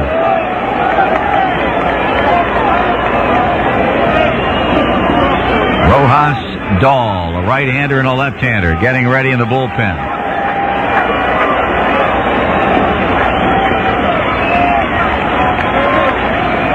Sabo back in. Harris tugs at the bill of the cap, steps onto the pitching rubber. Redirects his attentions back toward the plate. The slow come down and to the plate. Whoa, he got hit by the pitch, Sabo did, and that'll force a run home, Lenny Harris from third. Reds lead it by a score of 4-1. It either got Chris on the right forearm. Apparently that's exactly where it got him, between the wrist bone and the elbow. So Veras at a rather inopportune time has the pitch get away from him. And now Greg Lynn will run out to check on Chris, who showed painful actions upon contact. It is 4-1. He gets his third run batted in and gets it the hard way, and Felipe Alou is out of the dugout. Hal Morris is due to bat, and they've got the left-hander Omar Dahl down there and ready, and he's a man who will be called on. So another Montreal pitching change, and Omar Dahl will become the sixth pitcher of the day to work for the team from north of the border. And we'll be back in just a moment. Chris Sabo hit by a pitch with the bases loaded, prompting another Montreal pitching change as they lift Dave Veras, a right-hander, in favor of left-hander Omar Dahl. Formerly with the Los Angeles Dodgers, and he'll be facing the left-handed batting Hal Morris. Dahl last year was 4-0 in 28 relief outings with the Dodgers, but with a .720 earned run average after making 17 appearances at AAA Albuquerque. He was up with the Dodgers for parts of the 93, 94, and 95 seasons, and now wearing the Montreal uniform. He delivers to Hal Morris and misses with a breaking ball.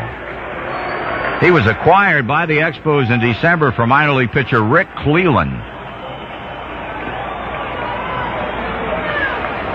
So Dave Veras works 2/3 of an inning, gives up a hit, strikes out a batter, walks two, one of them intentionally, and a run so far, and another breaking ball that stays out of the strike zone. 2-0.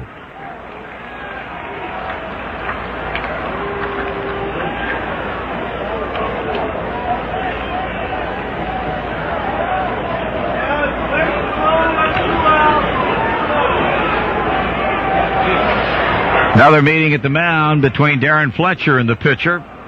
Dahl has come out of the bullpen throwing breaking ball, and neither of those pitches has he been able to get over the plate. Reds now lead at 4-1, and Dahl goes behind the mound. Fletcher goes behind the plate, and Morris steps back in. Hal, the seventh man to bat.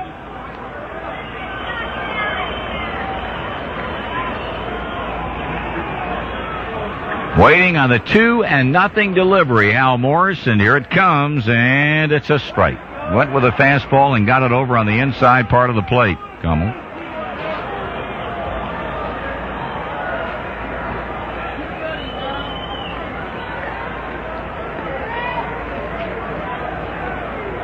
Two 2-1 pitch. That's strike two call. Morris got in on the act early. First inning RBI base hit to left to knock in a run. Has walked and flied out. So he's officially in this opener 1 for 2. 2-2 pitch. Runners leading at every base. And a bouncer right back to the pitcher. He has it on the hop. He throws to first. The inning is over. The Reds get a run on a hit. They leave 3. The third time today they've left the bases loaded. But going to the ninth, they have a 4-1 lead. We're in the top of the ninth. The Reds up 4-1, and Marcus Moore facing pinch hitter F.P. Santangelo, and it's a 2-ball, no-strike count on the left-handed batter. He's hitting for pitcher Omar Dahl. Moore is a man that they are going with for the moment until they get Jeff Brantley back, and he's not yet thrown a strike as the count goes to 3-0. They've got Jeff Shaw already throwing in the bullpen, so Marcus Moore operating on a short leash. There's a strike.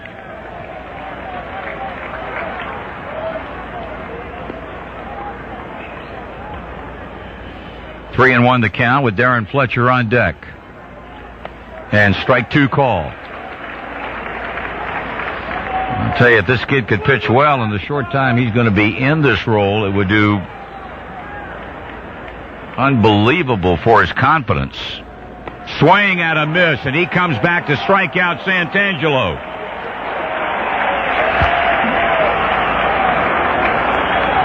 So he went ball 1, ball 2, ball 3, strike 1, strike 2, and see you later. 1 away, and here's Darren Fletcher, and Fletcher's walked and grounded out twice.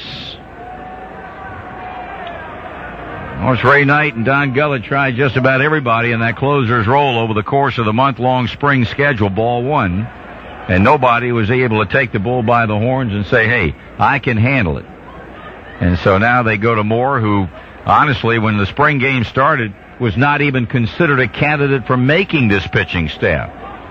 But funny things happen, and he can certainly stake a claim for his right to stay here when Jeff Brantley is activated on Saturday, and that certainly appears to be the case right now. Pitches outside, and so Moore is starting out against Fletcher exactly as he began against Santangelo, and that's by missing with the first 2 pitches. And he's missed with his 3rd pitch, ball 3. Shane Andrews, the third baseman, will be up next. Moore needs a strike, and he could not get it. Missed badly outside. So he has struck out 1. He's walked another. That's the 4th walk allowed today by Reds pitching, and it brings up Andrews, who has struck out and struck out and struck out again.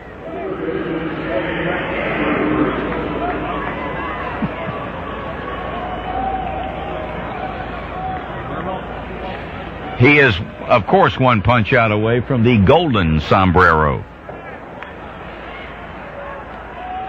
Morris plays behind the runner at first, and a line drive up the middle. There's a base hit center field.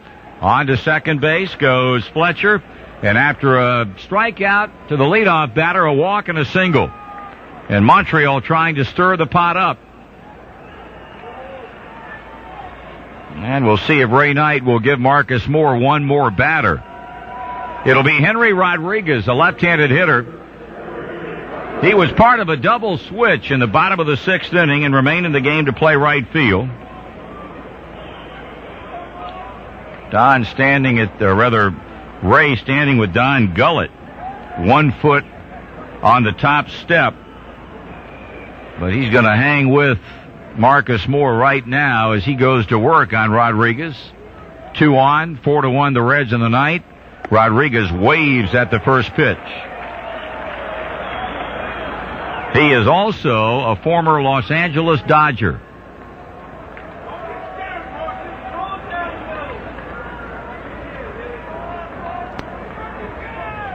Last year played in 45 games with the Expos, batted .239 with a couple of home runs.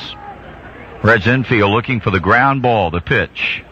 And he went. Tried to check his swing on a bad ball down and couldn't do it. 0-2.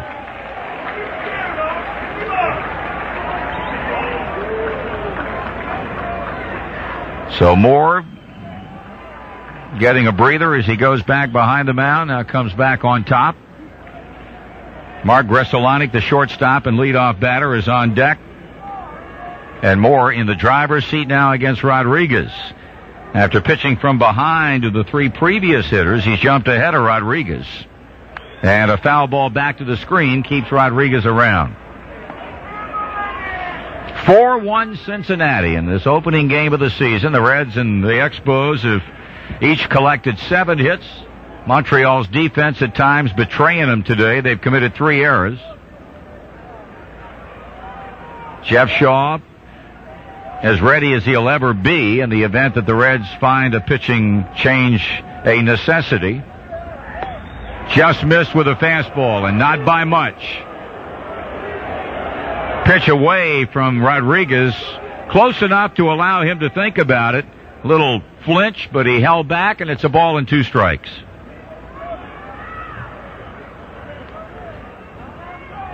Runners lead at first and second with 1 out in the ninth. And a very high pop-up, but it'll be out of play. It'll drop back behind the third base dugout.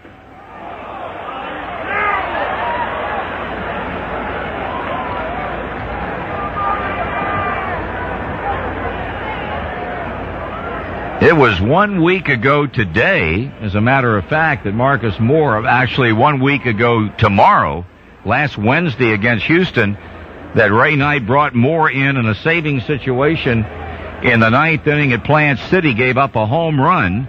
Then a couple of other guys got on base with 2 out. Lenny Harris made a great diving stop at second to end the game. And the pitch is low, 2-2. So he got a save, albeit a shaky one, in a spring game, and he admitted that he was very, very nervous even then being cast into that role.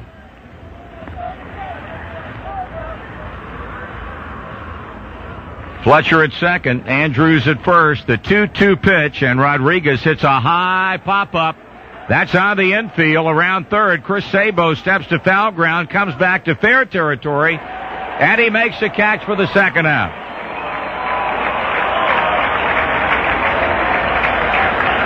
So now it'll be Mark Gresalonic. He has struck out, double and scored, grounded to first, fly to center, 1 for 4. Henry Rodriguez hits a high infield pop, and Sabo makes the grab, and now it'll be Gresalonic.